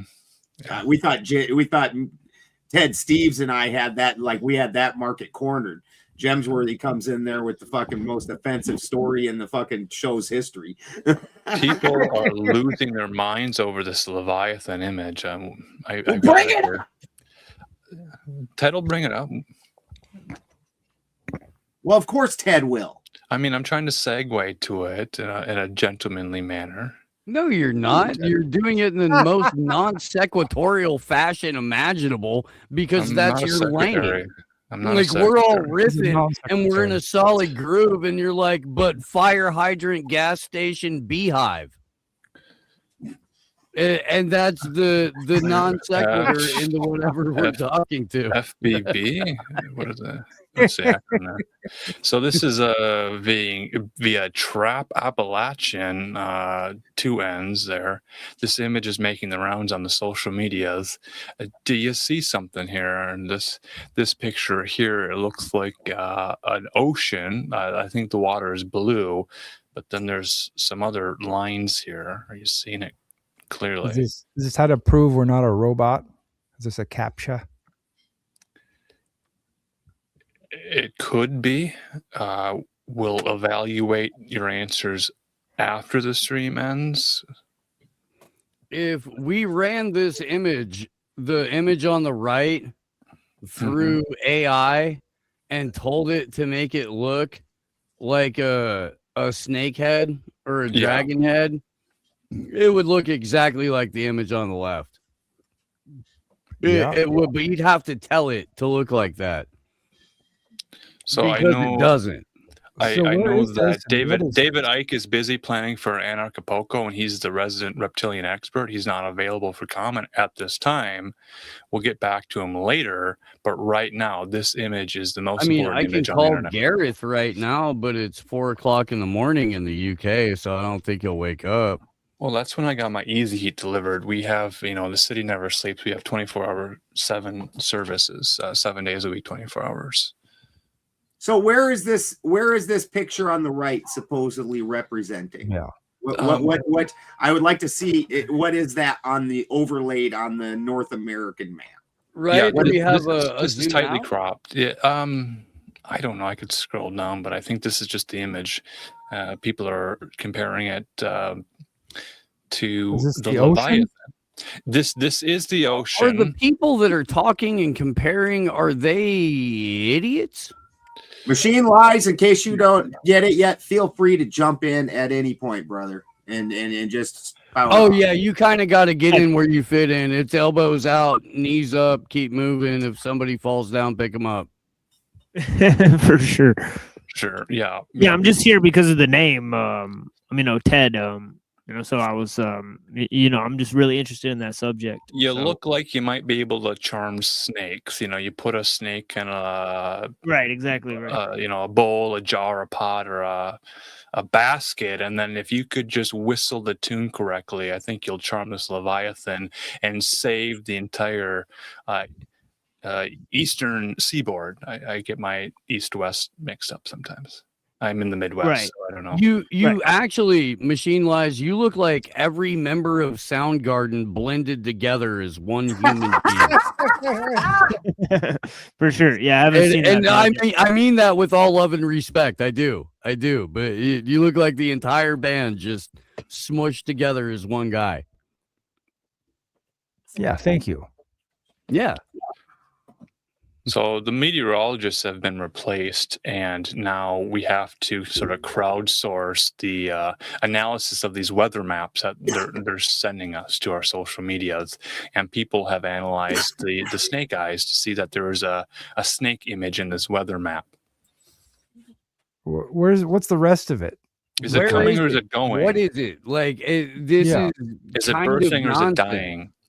Yes. That's the story. So we're trying to find the mythology that matches the climate change situation here. You know how much Google Earth is just made up, especially in the oceans. What is this? And that's the conversation we're having. What is this? Is the question everyone's asking. It's a weather beyond the fact that it's clearly a weather map. But what are we seeing here, and what are the dangers? Weather? I don't think it's some kind of structure under the water. Is it a? It might be approaching the Bermuda Triangle, if that helps. Do you know the location of it? Approaching the Bermuda Triangle. Is it the Bimini Road? The Atlantic Ocean. I mean, like, is this in? I guess the Atlantic doesn't get super deep, super fast. It's kind of like shallow, and it goes out for a really long ways. So you could probably see stuff underneath of it. But so is there more than this little head It looking might image? be upset about Greenland, but I don't want to read too much into it. I have for everybody in the audience. I don't think it's Antarctica. I think it's Anacondica. Anacondica. Yeah. Correct. Getting off this planet with these fucking snakes. Right? Was Jenny from the Block in that movie? Jennifer Lopez? An Anaconda or Anaconda 2? Yeah. Oh, they made a sequel of that? I don't put know. The Machine Lies and Neurojack's YouTubes in the main Benjamin Balderson horizontal chat for anybody that wants to check those out. Yeah, Neurojack gets more banned than I do, actually.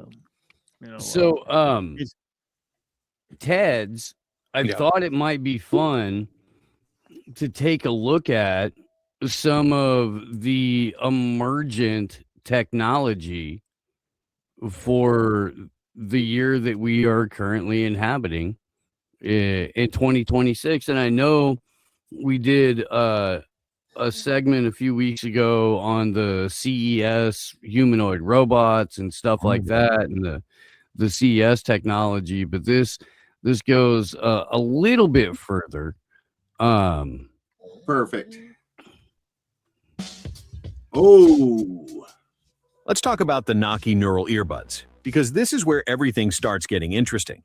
These just won the Best of Innovation Award at CES 2026 in the accessibility category, and the moment I understood what they actually do, I realized we're crossing a threshold we can't come back from. These aren't earbuds in any traditional sense. They don't even prioritize audio. What they do is read the micro movements inside your ear canal combined with facial gestures you don't even realize you're making. Clench your jaw slightly, lights turn on.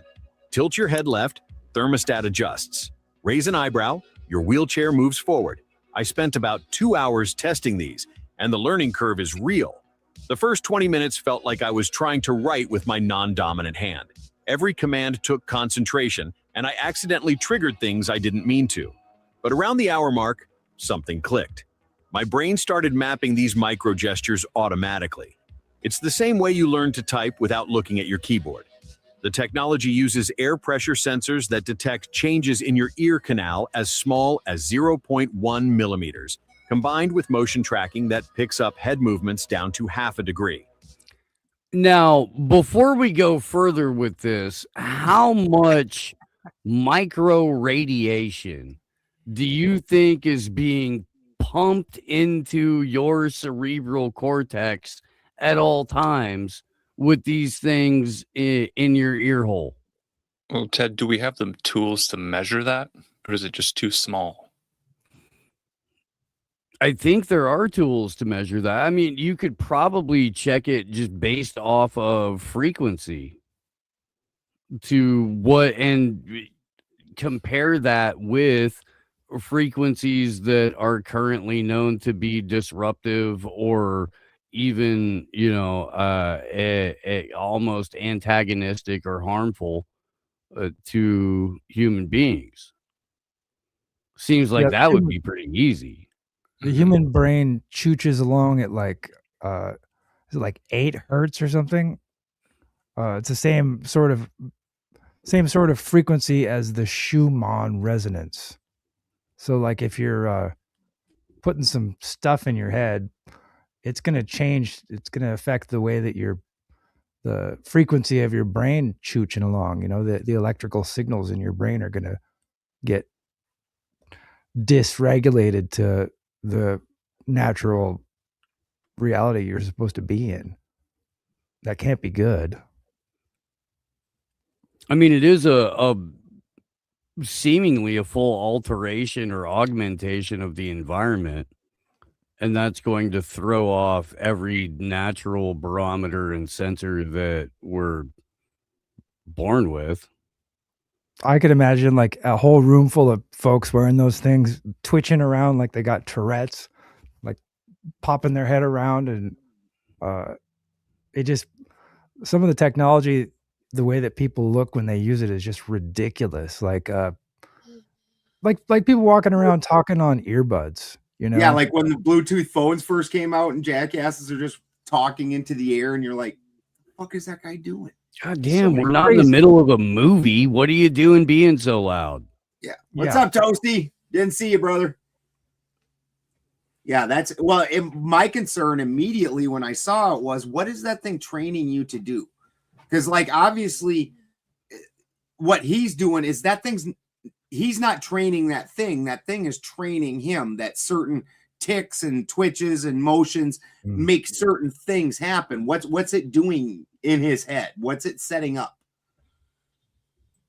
I know there was a patent that Apple Computer filed probably like 15 or 16 years ago before, well, who knows when they got the technology to make it, but it was like an earbuds, like the I earbud pros or something. Anyway, it was like these earbuds, and they could actually read your brain waves with the like you had those sensors on your head. The magnetic field and receiver was so sensitive that it could actually, like probably the way that they can tell who was in a room by scanning the Wi-Fi signal in the room. They can kind of map the thing. So they can map the brain waves, and then as you're scrolling through your phone or watching a movie or whatever you're looking at, your brain maps. The thing sees what you're looking at, and it maps what you're looking at in the system. And so after a while, they could tell what you're thinking once the thing figures out how your brain works. Yeah, they actually have this at MIT, and it's actually pretty old stuff. Where they have what they call it is a non-surgical brain implant. So I put a video for it in the back, but the technology was already there. When they were beginning, because when DARPA created the MIT lab, they wanted to do a computer mind interface. I think this was in 1985, right? So this is when they started to begin to make computers. Yeah, the brain computer interface thing is realistically like a 60-year project that has been in development, picked up by, like, of course, Elon Musk with Neuralink, but a handful of other companies that have surpassed Neuralink over the last couple of years in terms of what they've been able to develop and release. But thanks, man. Let's take a look at this here real quick. Yeah, that other one's also only 1:30, so you can play that one too after we get done with this one. I've got one too. Symbiosis, we have developed nanoelectronics at wafer scale and lifted them off the substrate to create free-floating, subcellular-sized wireless electronic chips with record power conversion efficiency.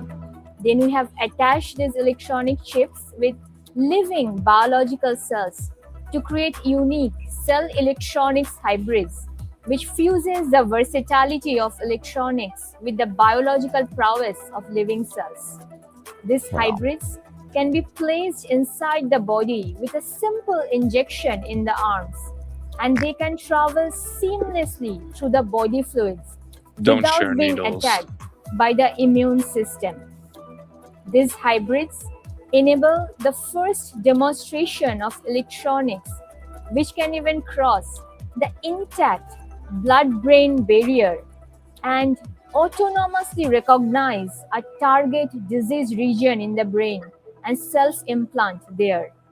These electronics provide precise electrical stimulation of the brain, enabling surgery-free brain-computer symbiosis for transcending humans beyond diseases and biological limitations. Let me ask you guys a question. Yes. Just one? Just one for now. For now. We will, of course, discuss and dissect this. But I'm curious, do you think in the future all newsreel expository voices will be done in that particular Indian accent? and we'll all just have to spend eternity developing new humps in our neck, leaning in like fucking old people trying to drive with the sound down while we're trying to fucking park in order to parse just a couple of fucking words to see what we can glean from this. Is that our future? Yes, when they came for the meteorologists who were speaking clearly and correctly and showing us the weather maps, they all lost their jobs, and we didn't riot. We didn't complain about it. We didn't demand to have our weather read to us by wizened white men. This is what we get. This is our technological future. It's brown. There will be a parsing from the moral center point of the neurological specter of the sphincter of the, and that's you're like, but you could have had an AI do this in a classy British broad voice, or we could have had the dulcet tones of Morgan Freeman tell or an us Asian that. lady. Yeah. Can I inject a 16-year-old Wang real quick? Please use that. Yeah, if you're going to inject, I use would a rather new not needle. see your 16-year-old Wang, but Well, yeah, it's a video. It's It's a new needle to inject with. 2 minutes long. This video was uploaded to YouTube 16 years ago, and this technology must have gone straight to DARPA after this video was made. Dr. Wang is the scientist who is in charge of it. When you say went straight to DARPA and other military projects fund 95% of this science. I'm sure fund it that's what direct. happened. You have 'Cause to say it I haven't twice, heard maybe anything. 3 times. Yeah. So After- DARPA, or DARPA. So this line of study, like there's nothing about it. Like I haven't seen hardly anything about it. Like it went silent after this video, and I'm pretty sure that they jumped into something pretty awesome, and are way more advanced than it right now. But Dude, I got chills when it said it crosses, and she said it The like blood-brain it's crossed the blood-brain barrier. Yeah. It's like it's an accomplishment.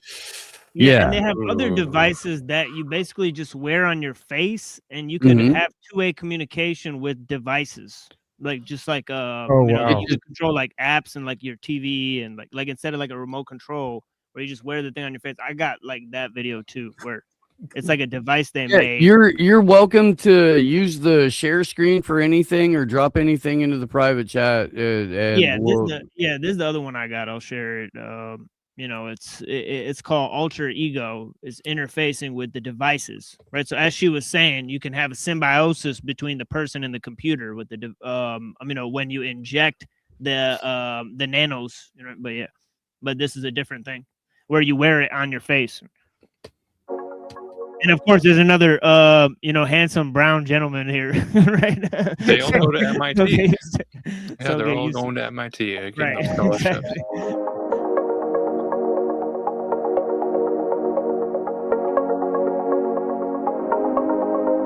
oh wow, Hey, look, you didn't have to say anything. You know? on his face. God. 10:43 a.m.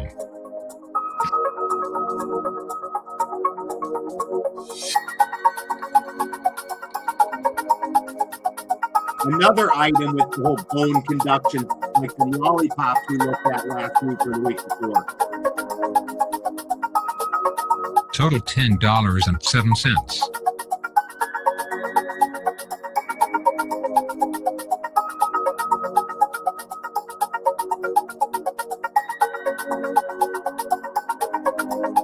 Could the technology look more retarded to wear?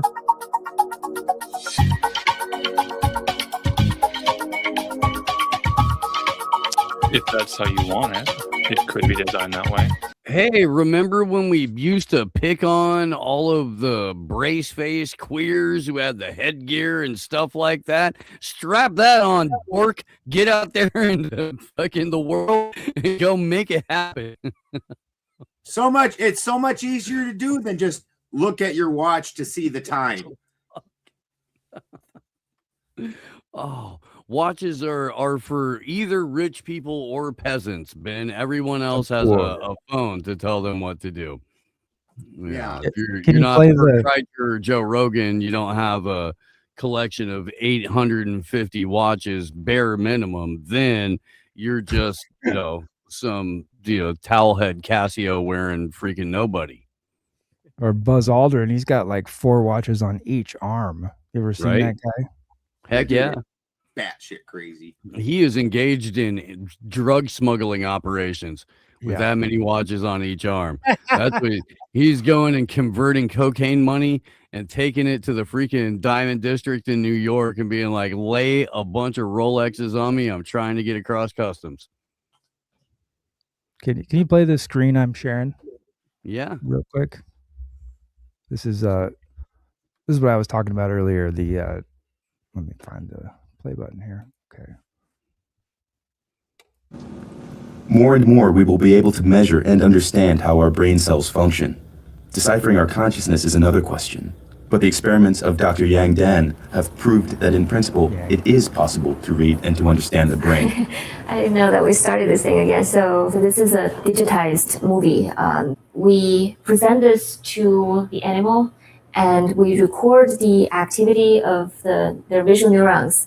And these electrical signals that we recorded from will travel through these cables. She managed to tap the vision from the brain of a cat and to reconstruct what the cat sees onto a computer screen. So this is a digitized movie. This particular movie is a short clip from Indiana Jones, I think. Here we see the two images next to each other. On the left, the image that was shown to the cat. At the right, the image that is tapped out of the cat's brain. The picture has a lot of random flickering, the noise. That's probably the noise of the actual neurons, because they sometimes fire spontaneous spikes. We consider those noise, but maybe they reflect something else, maybe the thoughts or something. But we can distinguish that. So when we use all of those, thinking that they represent visual information, this is the reconstruction that we come up with. It is the first time an image was tapped from a brain. It proves that we can read and understand the grammar of it. The face is recognizable, but I still can't avoid the impression that the face has something cat-like.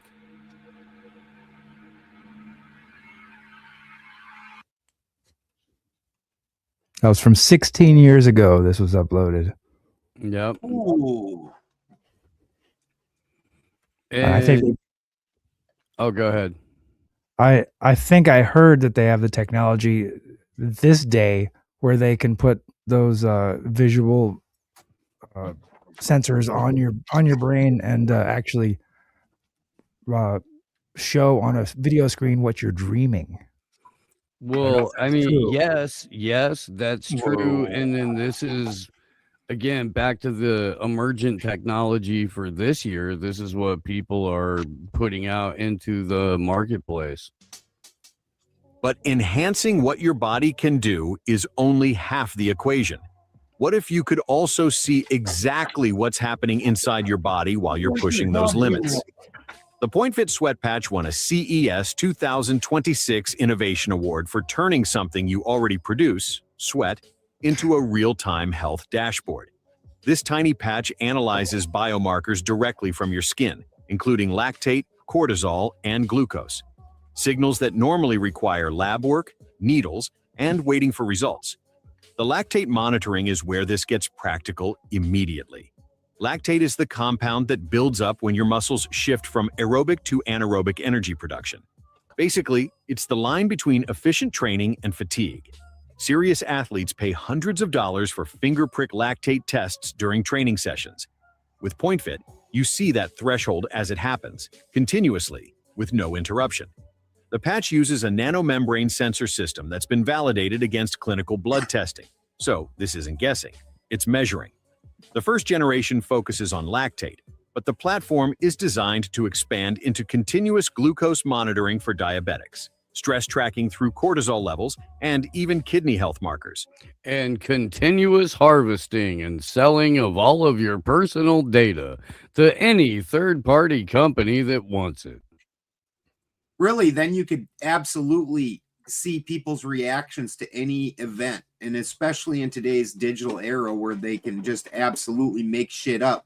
and see how you react to it, and then they can make fine-tuning adjustments that we would never consider. Yeah.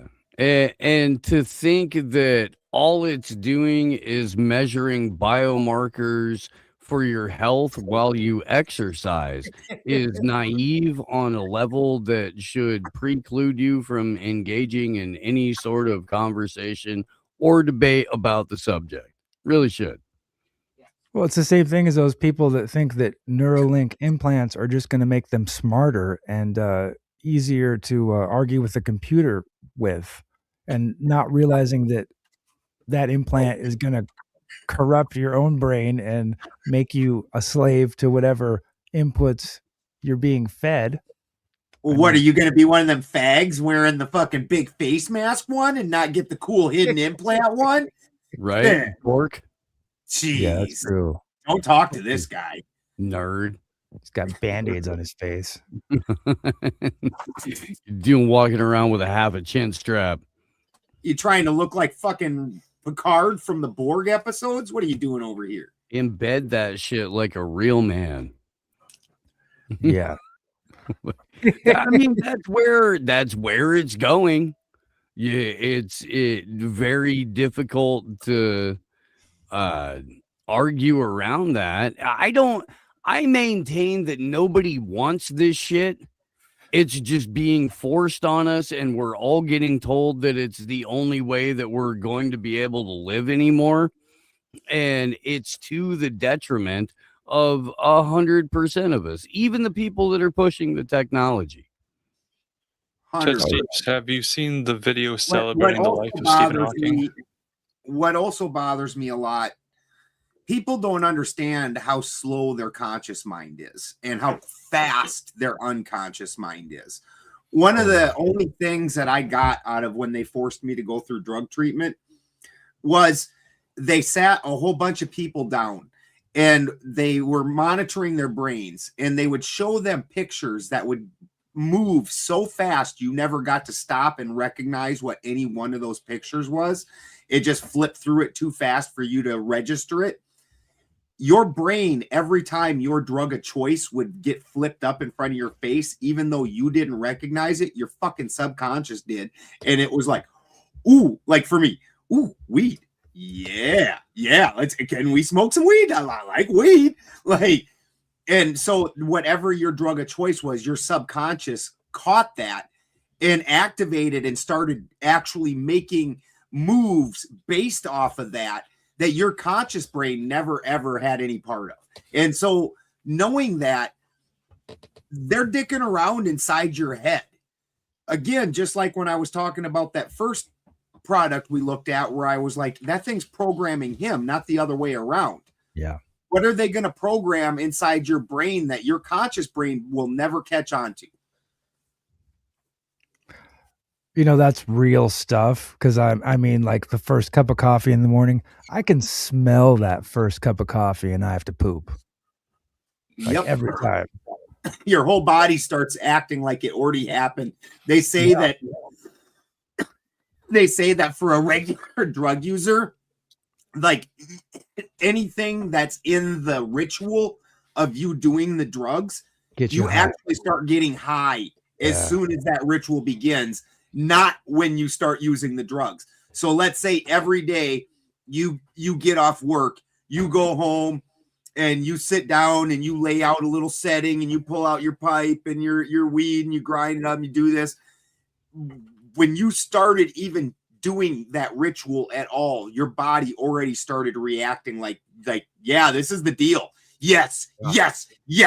Like, and so the thought that they're going to do that, they could possibly do that in so many different ways.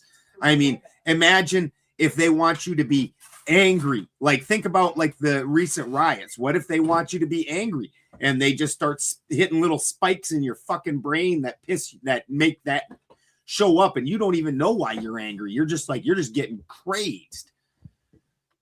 Yeah, you remember those long distance commercials a long time ago, back in the 90s or something? They had these like AT&T long distance commercials, and like everybody was like, oh, it makes me cry.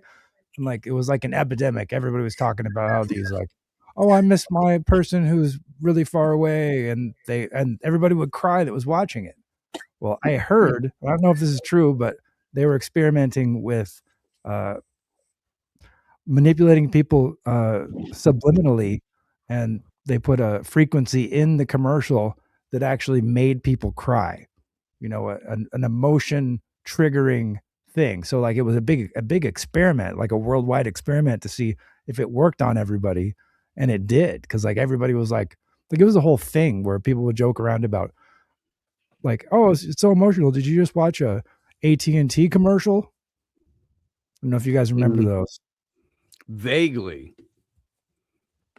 Yeah. I spent most of the late 90s and early 2000s without like TV entirely.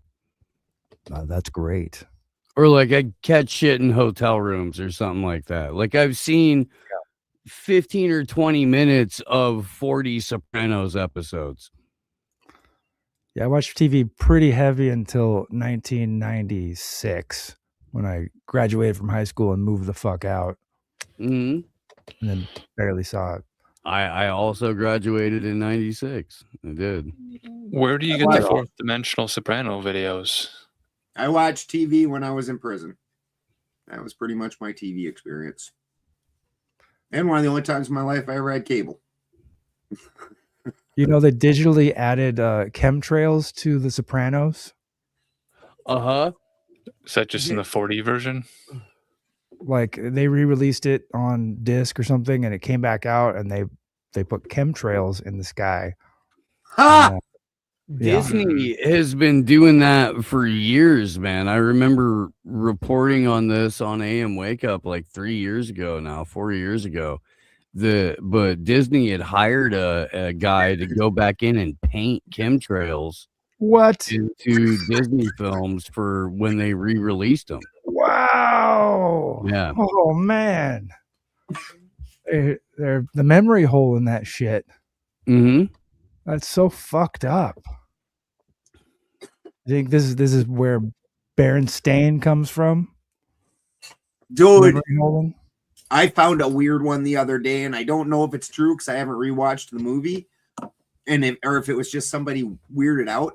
But supposedly, the grape scene in American History X is not in there anymore.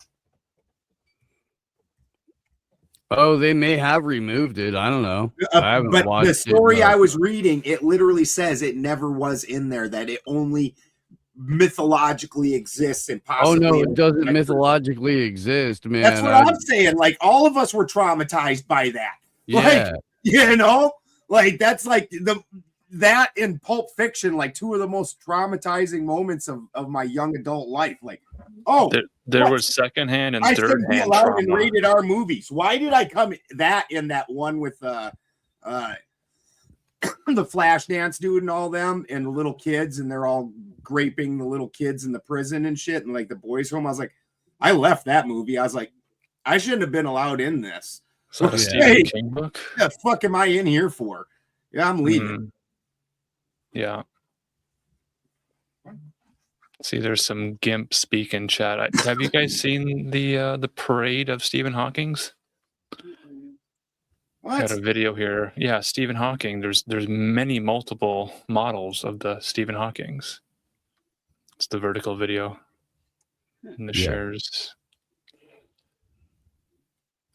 This is Cadiz, Spain here.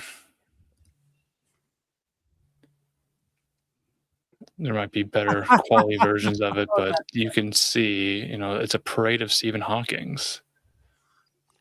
I don't know what kind of tan khaki jacket he's got on. What do you think of Mr. Hawking there, Machine Lies? Probably just a fraud. I don't know. I'm not big on like science, and I'm a huge like anti-philosophy guy. Is he wearing an ascot? Well, explain yourself on that. If people from balconies start pummeling them with beads, they have to take their sport coat off. I don't think he could take a pummeling from from the beads, they would impact the skin. He turned purple. It's very I mean, how come they fragile. don't have? I don't understand why they don't have a bunch of midgets running around. They should all be on a couple of floats, dude. Yeah. They should have like just the freaking hawking. I mean, sure. Run a wheelchair over the cobblestone streets of Spain. Why I can not? guarantee this is not artificially intelligently generated imagery. This is an actual parade. Cadiz, Cadiz, Spain. It's a Cadiz real nuts. parade. These are real people. So, in so, real so this is wheelchairs. this is basically the opposite of the running of the bulls. This is what happens when your country has universal health care and like fucking 85 days of paid vacation a year. Well, this is what happens when we're all Stephen Hawking now, and to induce handicaps to make us stronger and smarter than the average man. This is the result of it. We all become a Stephen Hawking cyborg thing. There are downsides. Invite to the island. That's an interesting idea, but I think it is. I think you're right about the island, Ted Steeves. I think these are the young girl on Epstein Island, Stephen Hawking's love children. He was on Epstein Island making these babies, and they're going to be They ruling the built world. a tunnel from the Zorro Ranch to Cadiz, Spain. And they're just filtering all of the Zorro Ranch babies into Spain, and now it's the parade of the Hawkings. Yeah, and rather than the running of the bulls, this is the rolling of the gimps. You messed with science, Jeffrey Epstein. This is what you fucking get. You get a bunch of frauds will and never be the same. wheelchairs rolling around with a fucking, auto-tune keyboard. These gentlemen are all handy capable. They're all autonomous men moving at their own free will at a They're pace of capable comfort. of committing felony fraud. Oh yeah. Well, that'll be decided in the court of law, not on a TED Talk on a Tuesday. They're indicted in this particular court of TED. Yes. The machine lies. You said you're an anti-philosopher. Would you explain what that means? Yeah, definitely. I think that like religion is tied to like ethnos, right? So I think like I mean, and I think the original religion was about nature, how nature is intelligent, how it's got like spirit, aspects to it. So I think like the loss of traditions, the loss of the sacred, the desacralization of nature, right? And the global like sort of monoculture, right, that exists today, right, are sort of a product of like sort of science and liberalism. I call it techno-liberalism, right? Like I'm like one of the influences on on Uncle Teddy was this French guy named Jacques Ellul, right? And he said he said liberalism gave birth to its executioner, which is the technological state.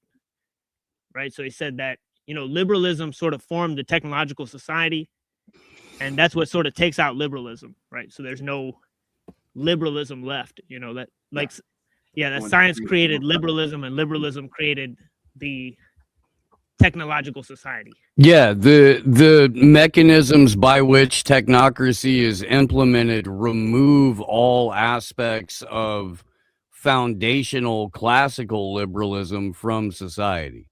Right, exactly. So that's it was actually Ellul and another guy, named Lewis Mumford, right? Both of them had a huge influence on Mumford was the dude who was like way into property rights, right? Lewis Mumford is a guy who coined the quote, "Man is a symbol making animal," and this sort of really influenced a lot of ideas, because he sort of brought this idea that culture, right? That technology that's influenced by culture is different than than the mechanistic technology. So the machine is sort of like an anti-social thing, right? So Mumford sort of had this idea about mechanization, that it sort of creates a monoculture, a sort of global culture, right? As opposed to techniques that are sort of driven by tools, right? So he talked about sort of tools versus machines, and how tools are kind of superior to machines because every culture made their own type of tools, right? So you can't sort of condense them into one way of doing things, right? But technology, especially like the machine, because the machine has a sort of collective incubation, right? So they talk about two elements that Ellul talks about. One is monism, right? Which is that once you use once you use one machine, you basically use them all, because a bunch of machines contain different parts for other things. Yeah. Right? So this sort of collective incubation of technology, like on a grand scale, right, with the development of machines. And then you have another idea called universalism, right? To go with the monism, there's universalism. And that means that technology sort of transcends like cultural boundaries, right? So it sort of creates a global culture, right? Because it creates a sort of need for international trade. It creates, sort of multiculturalism and all that sort of stuff. I would have to agree. The machine, the high technology, like even something like changing our atmosphere and making our homes, our works, our everything, our cars, everything. Like you, as a culture across the world, we don't experience seasons anymore. We don't experience variances in things. What difference does it make if you live in the desert or in Antarctica if you're constantly in climate control? Like, right. And you get on the freeway and you see the same nondescript gray or brown McDonald's, Starbucks, fucking Cheesecake Factory. Yeah. It's just repetition, and it's the desecration of innovation. It's the desecration of art. It's the inversion of all things that are sacred. And people continue to cheer it on because for some reason or another, they wind up being like partisan hacks. I don't know. Yeah. Yeah, and that's what goes to one of the huge things that Uncle Teddy and Ellul talked about, which is this idea of liberalism or leftism, right? And how it's sort of the default view of the technological like sort of system, right? That sort of, it seems to like that it engenders liberalism as a sort of psychological landscape, because it has a dual effect in sort of massification on the one end, but also alienation on the other end. So it both isolates and collectivizes, and that exacerbates the two ends of liberalism, right? Which is the individualism and the collectivism, right? So it's sort of like, ramps this thing up, to where, you're a global citizen and sort of you have this, global identity.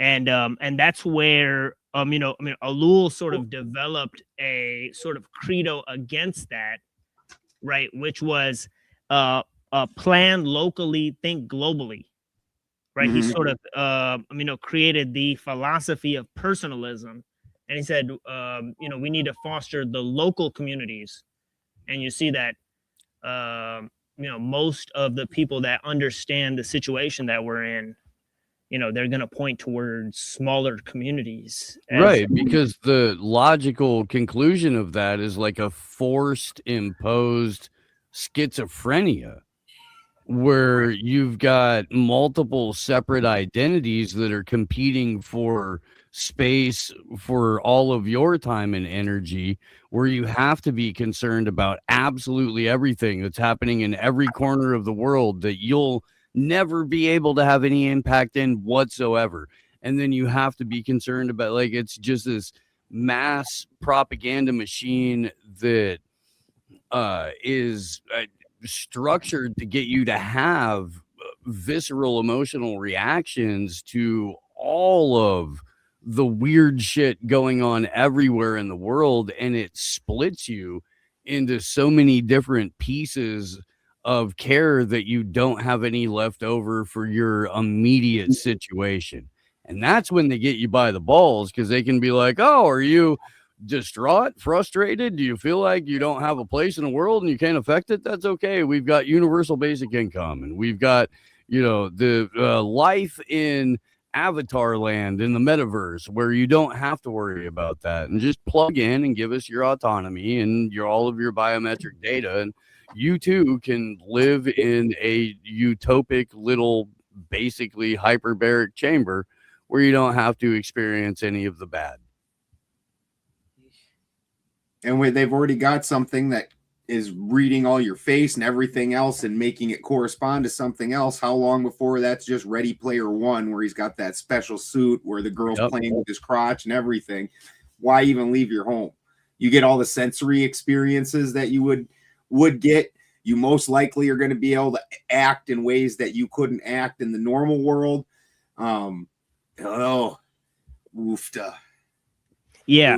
I mean, Alul wrote The Technological Society in 1964, and he pointed out that the decision to recall General MacArthur was made by an electronic brain called the Washington Oracle. And then he questioned how many other, key decisions, were made by electronic brains, where they simply just put the information in, and then it spits out the answer of what the next decision is. Right? Sure. Briefly, if I may, reflecting back on the weather map that I showed, the point of that is IBM owns the machines that predict the weather and give you the weather forecast. So they bought out Weather Underground. All the local meteorologists have been released. They say, we don't need you anymore. So they're maybe streaming on their own TikToks and lives, but they don't have the full audience of a 10 o'clock news or a morning news to tell you the weather. So it's a global culture concerned about all of the weather events everywhere else but outside your own door. So people are staying inside because it's too cold outside, or it's going to rain, or the rain hasn't come yet, but if I go outside, I'll still go wet. There's too much moisture, fighting against the natural world. And that all comes down to weather. So you check your iPhone, it has the weather app on the screen. It tells you today is not a good day. The weather is not good. Your mood needs to be just terrible because the sun isn't shining. It's not a beautiful day. So it already sours your mood and already tells you, it already entrains your brain to be upset about a bad weather day. And every day is a bad weather day because the pollen's too high. It's never a perfect day. So don't go outside. Don't go outside. And that's connected to IBM thinking machines doing the thinking for you.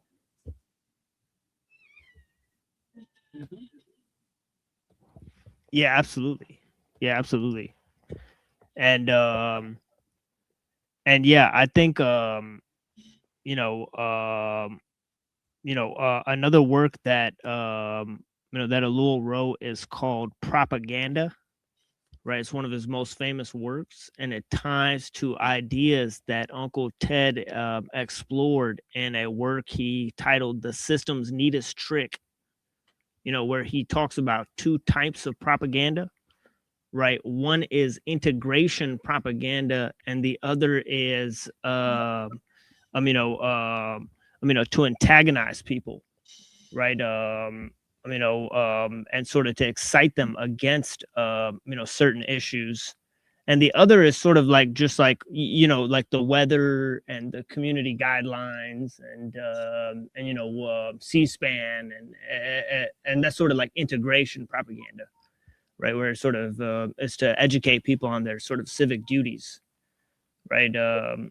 So there's this sort of controlled opposition within the methodology of how the propaganda system works. And he actually said that the only thing that justifies it is the technological society. So he said the technology goes hand in hand with the propaganda because It's the first time in history that they can communicate with hundreds and thousands of people at once, right? So yeah, we're in an age of unprecedented mass MK ultraing. We really are, and I feel like it's been slow dripped for about 40 years, 45 years, and in the last 10 they just opened up the tap a lot because there used to be every couple of years or maybe once or twice a year a mass trauma event that would line up with something that Peter Dale Scott would refer to as a deep structural event. And now it's every fucking week or a couple of times a week. In fact, if you get the Marmot calendars from the AM Wake Up store, you're from Angela Anderson who does them, you get a whole bunch of different stickers where you can just slap them on the calendar for individual psyops as they arise. And then you can make a little note and be like, hey, this crazy shit happened today because we still haven't figured out how to stop being robbed by bloodline pedophiles with scoliosis and fucking, weak knees. That sounds amazing. Where are they for sale? Well, you can go to they're all in the every description at AM Wake Up, but Angela has a Ko-Fi and a PayPal that you can order them from. They're fantastic. I don't know if this is last year's Marmot calendar, but it's just you get delightful little images of all of the random psyops that come our way. Let's see. This is Dr. Fauci as a beagle, right? Yeah. And then I'm pretty sure that's Deborah Burks next to her. But yeah, the beagle is asking if you got your Fauci ouchie. This was Christmas 2024 when Netanyahu bombed Bethlehem on Christmas Day. I don't know if anybody remembers that or not, but the Israeli occupation force bombed the birthplace of Jesus on Christmas because they're our greatest ally. Celebratory bombing. But we commemorate these things on the show and put them into cartoon form because we live in a fucking cartoon. It's undeniable. We're in the dumbest of all possible timelines. It is the fault of a marmot who got into the Large Hadron Collider and forced a hard reset and placed us here, the dumbest of all possible timelines. It's not our fault, but we've got to at least accept it in order to move in it properly. Always varmints too. That happens like every time. Are you saying varmint? Marmot. With an M? Marmot. Yes, those things that'll jump over a cliff after the one in front of them goes, and they'll just keep jumping over the cliff. It's the longest running lore out of all of the shows I've been doing for the last 9 years, Ted Allen. You'd think since we do a show together, you might have watched something else that I do once or twice and picked up on that. But no, it's all right. It's all right. We're merely colleagues. That's okay. It's okay. I have a video of a marmot. We can confirm that it's not a varmint. Marmots are varmints. They are, but they're also the best. Not all Truly. varmints are marmots. It looks like a beaver to me. What do I know? It's like not all sings are Sikhs, but all Sikhs are sings. Not all marmots are varmints. Not all Davids are. Never mind. I lost it. Apply moisture to the marmot. Not all Davids are Pajit, but all Pajits are David. Right. I don't know if they attempt to shave or remove the hair. Oh, you don't want a shorn marmot. It is not attractive. Are you getting the audio here? No, you at least want to leave a landing strip on it. Something like yeah. that. You know what I mean? Otherwise, it's gross. Just kind of get one of those painter rollers and just kind of apply it liberally to the back. The of one you marmot. don't do though is the box car on a marmot. It's awful.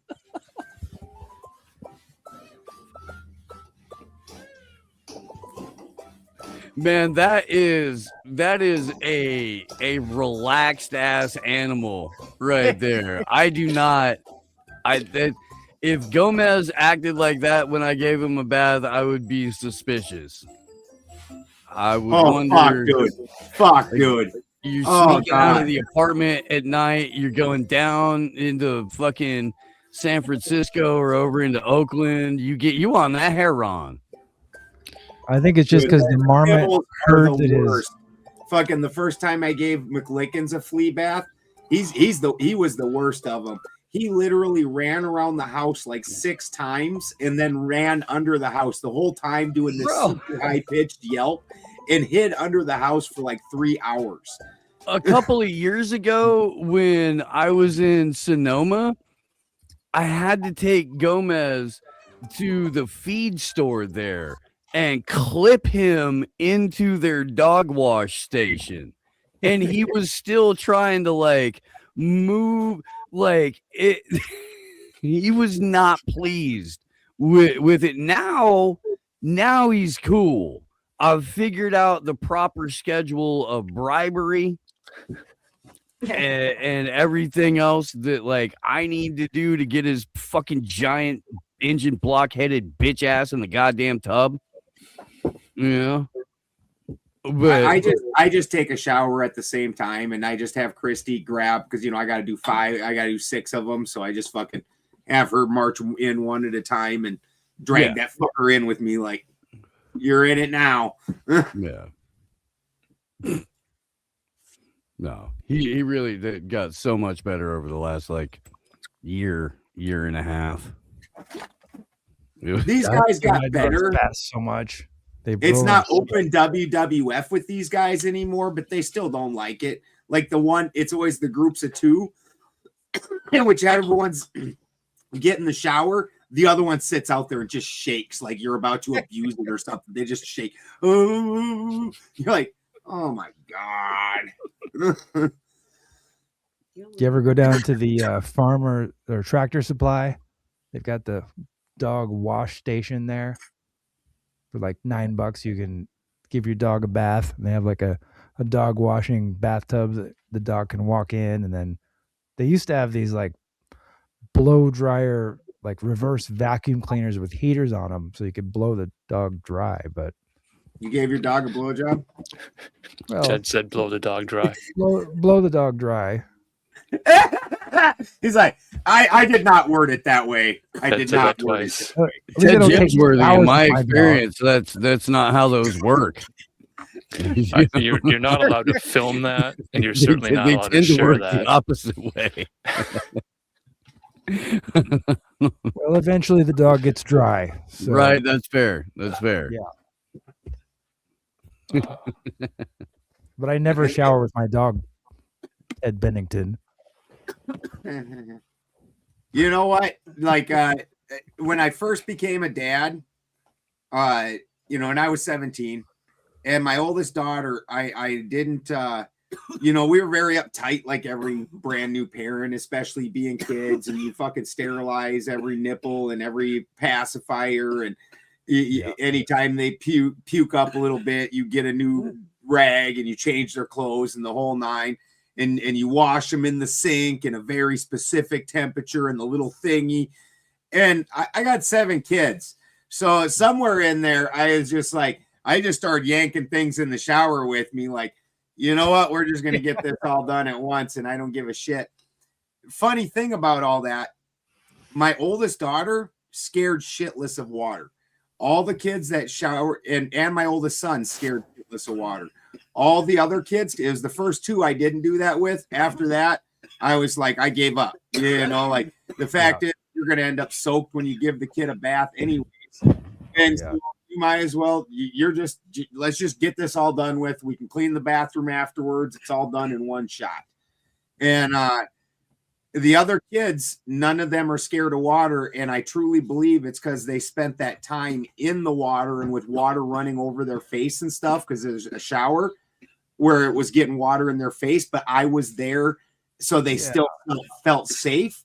So their experience of water was in safety, where the other kids, the ones we gave the baths to in the sink, they cried about it the whole time, and neither of them two swim or do anything in water.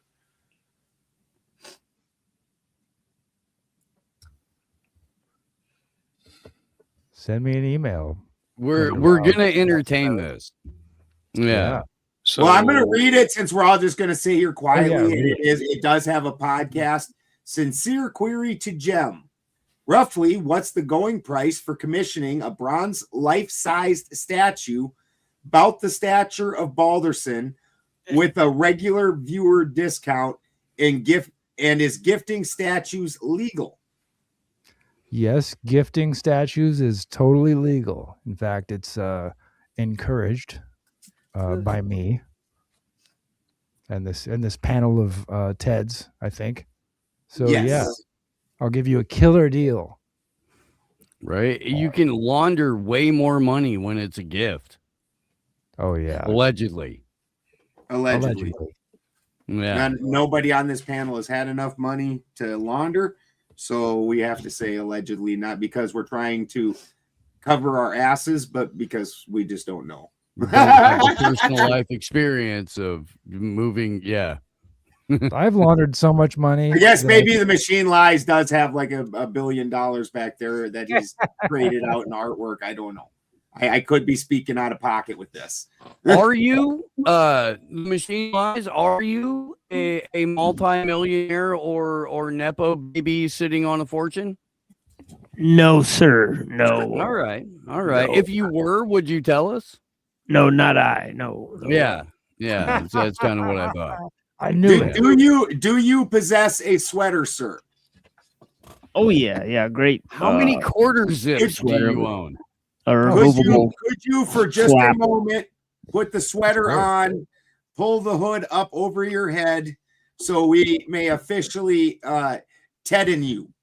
Oh yeah, we will give you. We will induct you as a Ted if you're able to come up with a hoodie and a pair of sunglasses, which you're already halfway there. Yes. Yeah, I don't have a hoodie at this age, at this late age. Do you have a towel or blanket, a shawl? Oh yeah, we got like a. Okay. All right, well, fake it, fucker. We're trying to help you out. Yeah. Yes, 2 out of 3 ain't bad. Burger King napkin. Yeah, I wouldn't go out with the towel on the head, it's type of thing. I think that'll, misconstrue certain, things here. Valid Let's point. give the man a Ted name. Let's I don't take know, clear of the that. Machine Lies seems rather Ted appropriate. It's very Ted appropriate. Well, then you're Ted Sheen. Ooh, Ted Sheen. You are hereby Ted Sheen. Pronounced China. Where's his lightning music? I'm trying to fucking find it. You don't have it on a little button somewhere? I just I have it memorized. You don't have the tune I in your thought I head. had it on this one. I guess I'm gonna have to go bring it back because I saw it on. We'll just kind of rock back and forth and bang our head to the tune that we can hear. We like a silent disco. Have you heard of those? What the hell? Silent disco. Or only the people in the silent disco can hear the music in their head and they'll dance to it. So they're all dancing with no music? Well, Are they you don't sucking hear the on music. lollipops that make the music go through your bone things, like the thing that Machine Lies showed us? Well, I can't reveal the secrets to the silent disco on a Tuesday night on a free stream. That's true. Oh yeah, better wait. That would be ridiculous. It would not be appreciated.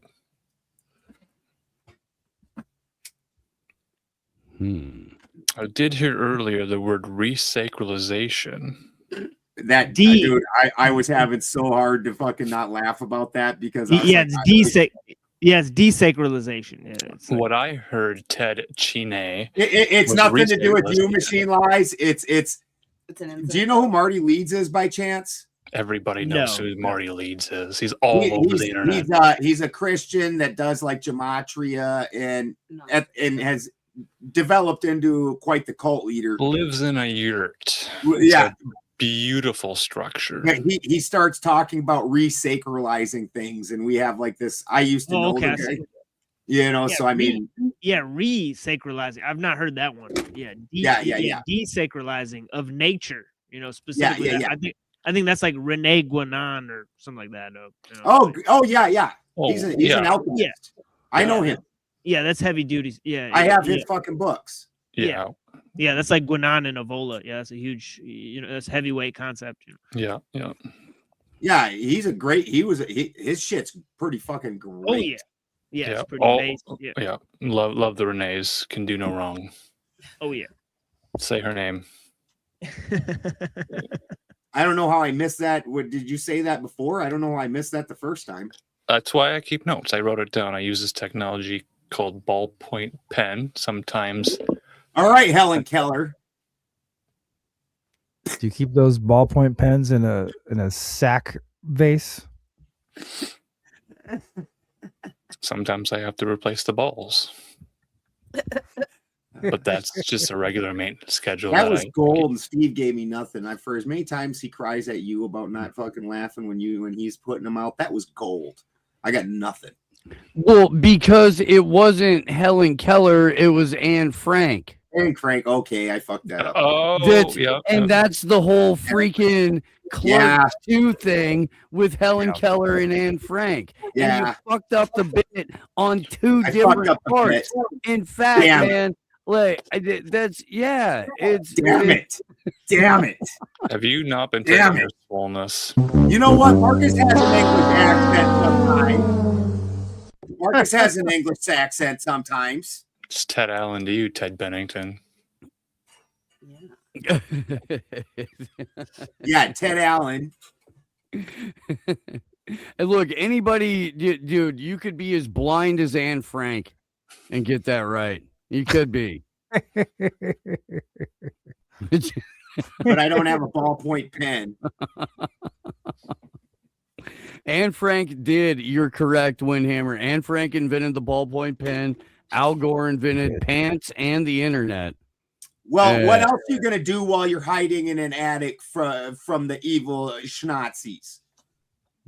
But invent ballpoint pens and write diaries. That's like need is the mother of invention.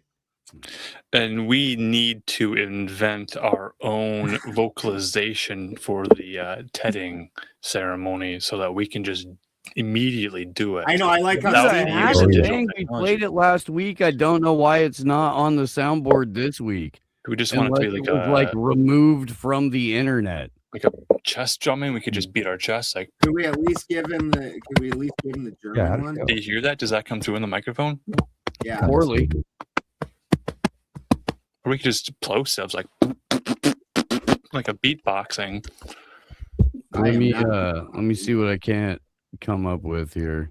Is it kind of a 4 on the floor thing? Is it kind of just a rhythmic drumming we're looking for? She invented the vibrating pen also. Helps the ink to cover the balls more efficiently. Yeah, it gets that pen prostate loosened up so the fluid doesn't get jammed. So if we rest the tongue at the top of our mouth and we just kind of, is that kind of what we're going for?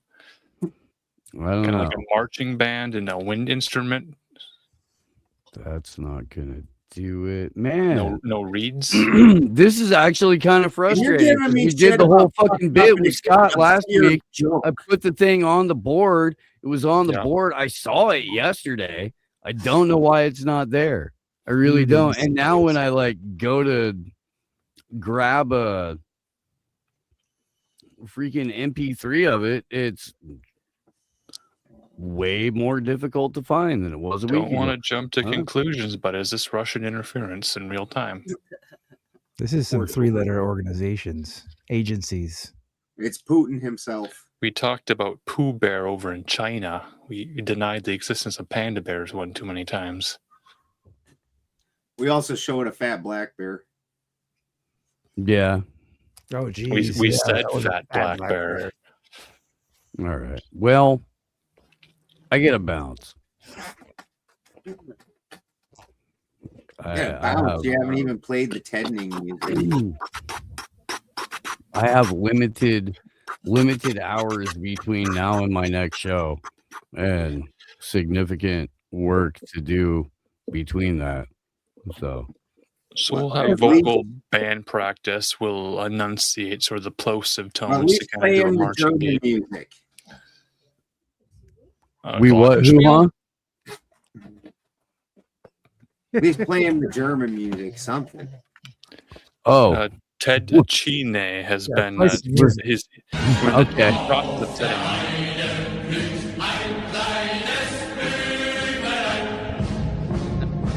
In ass. Salute however you feel.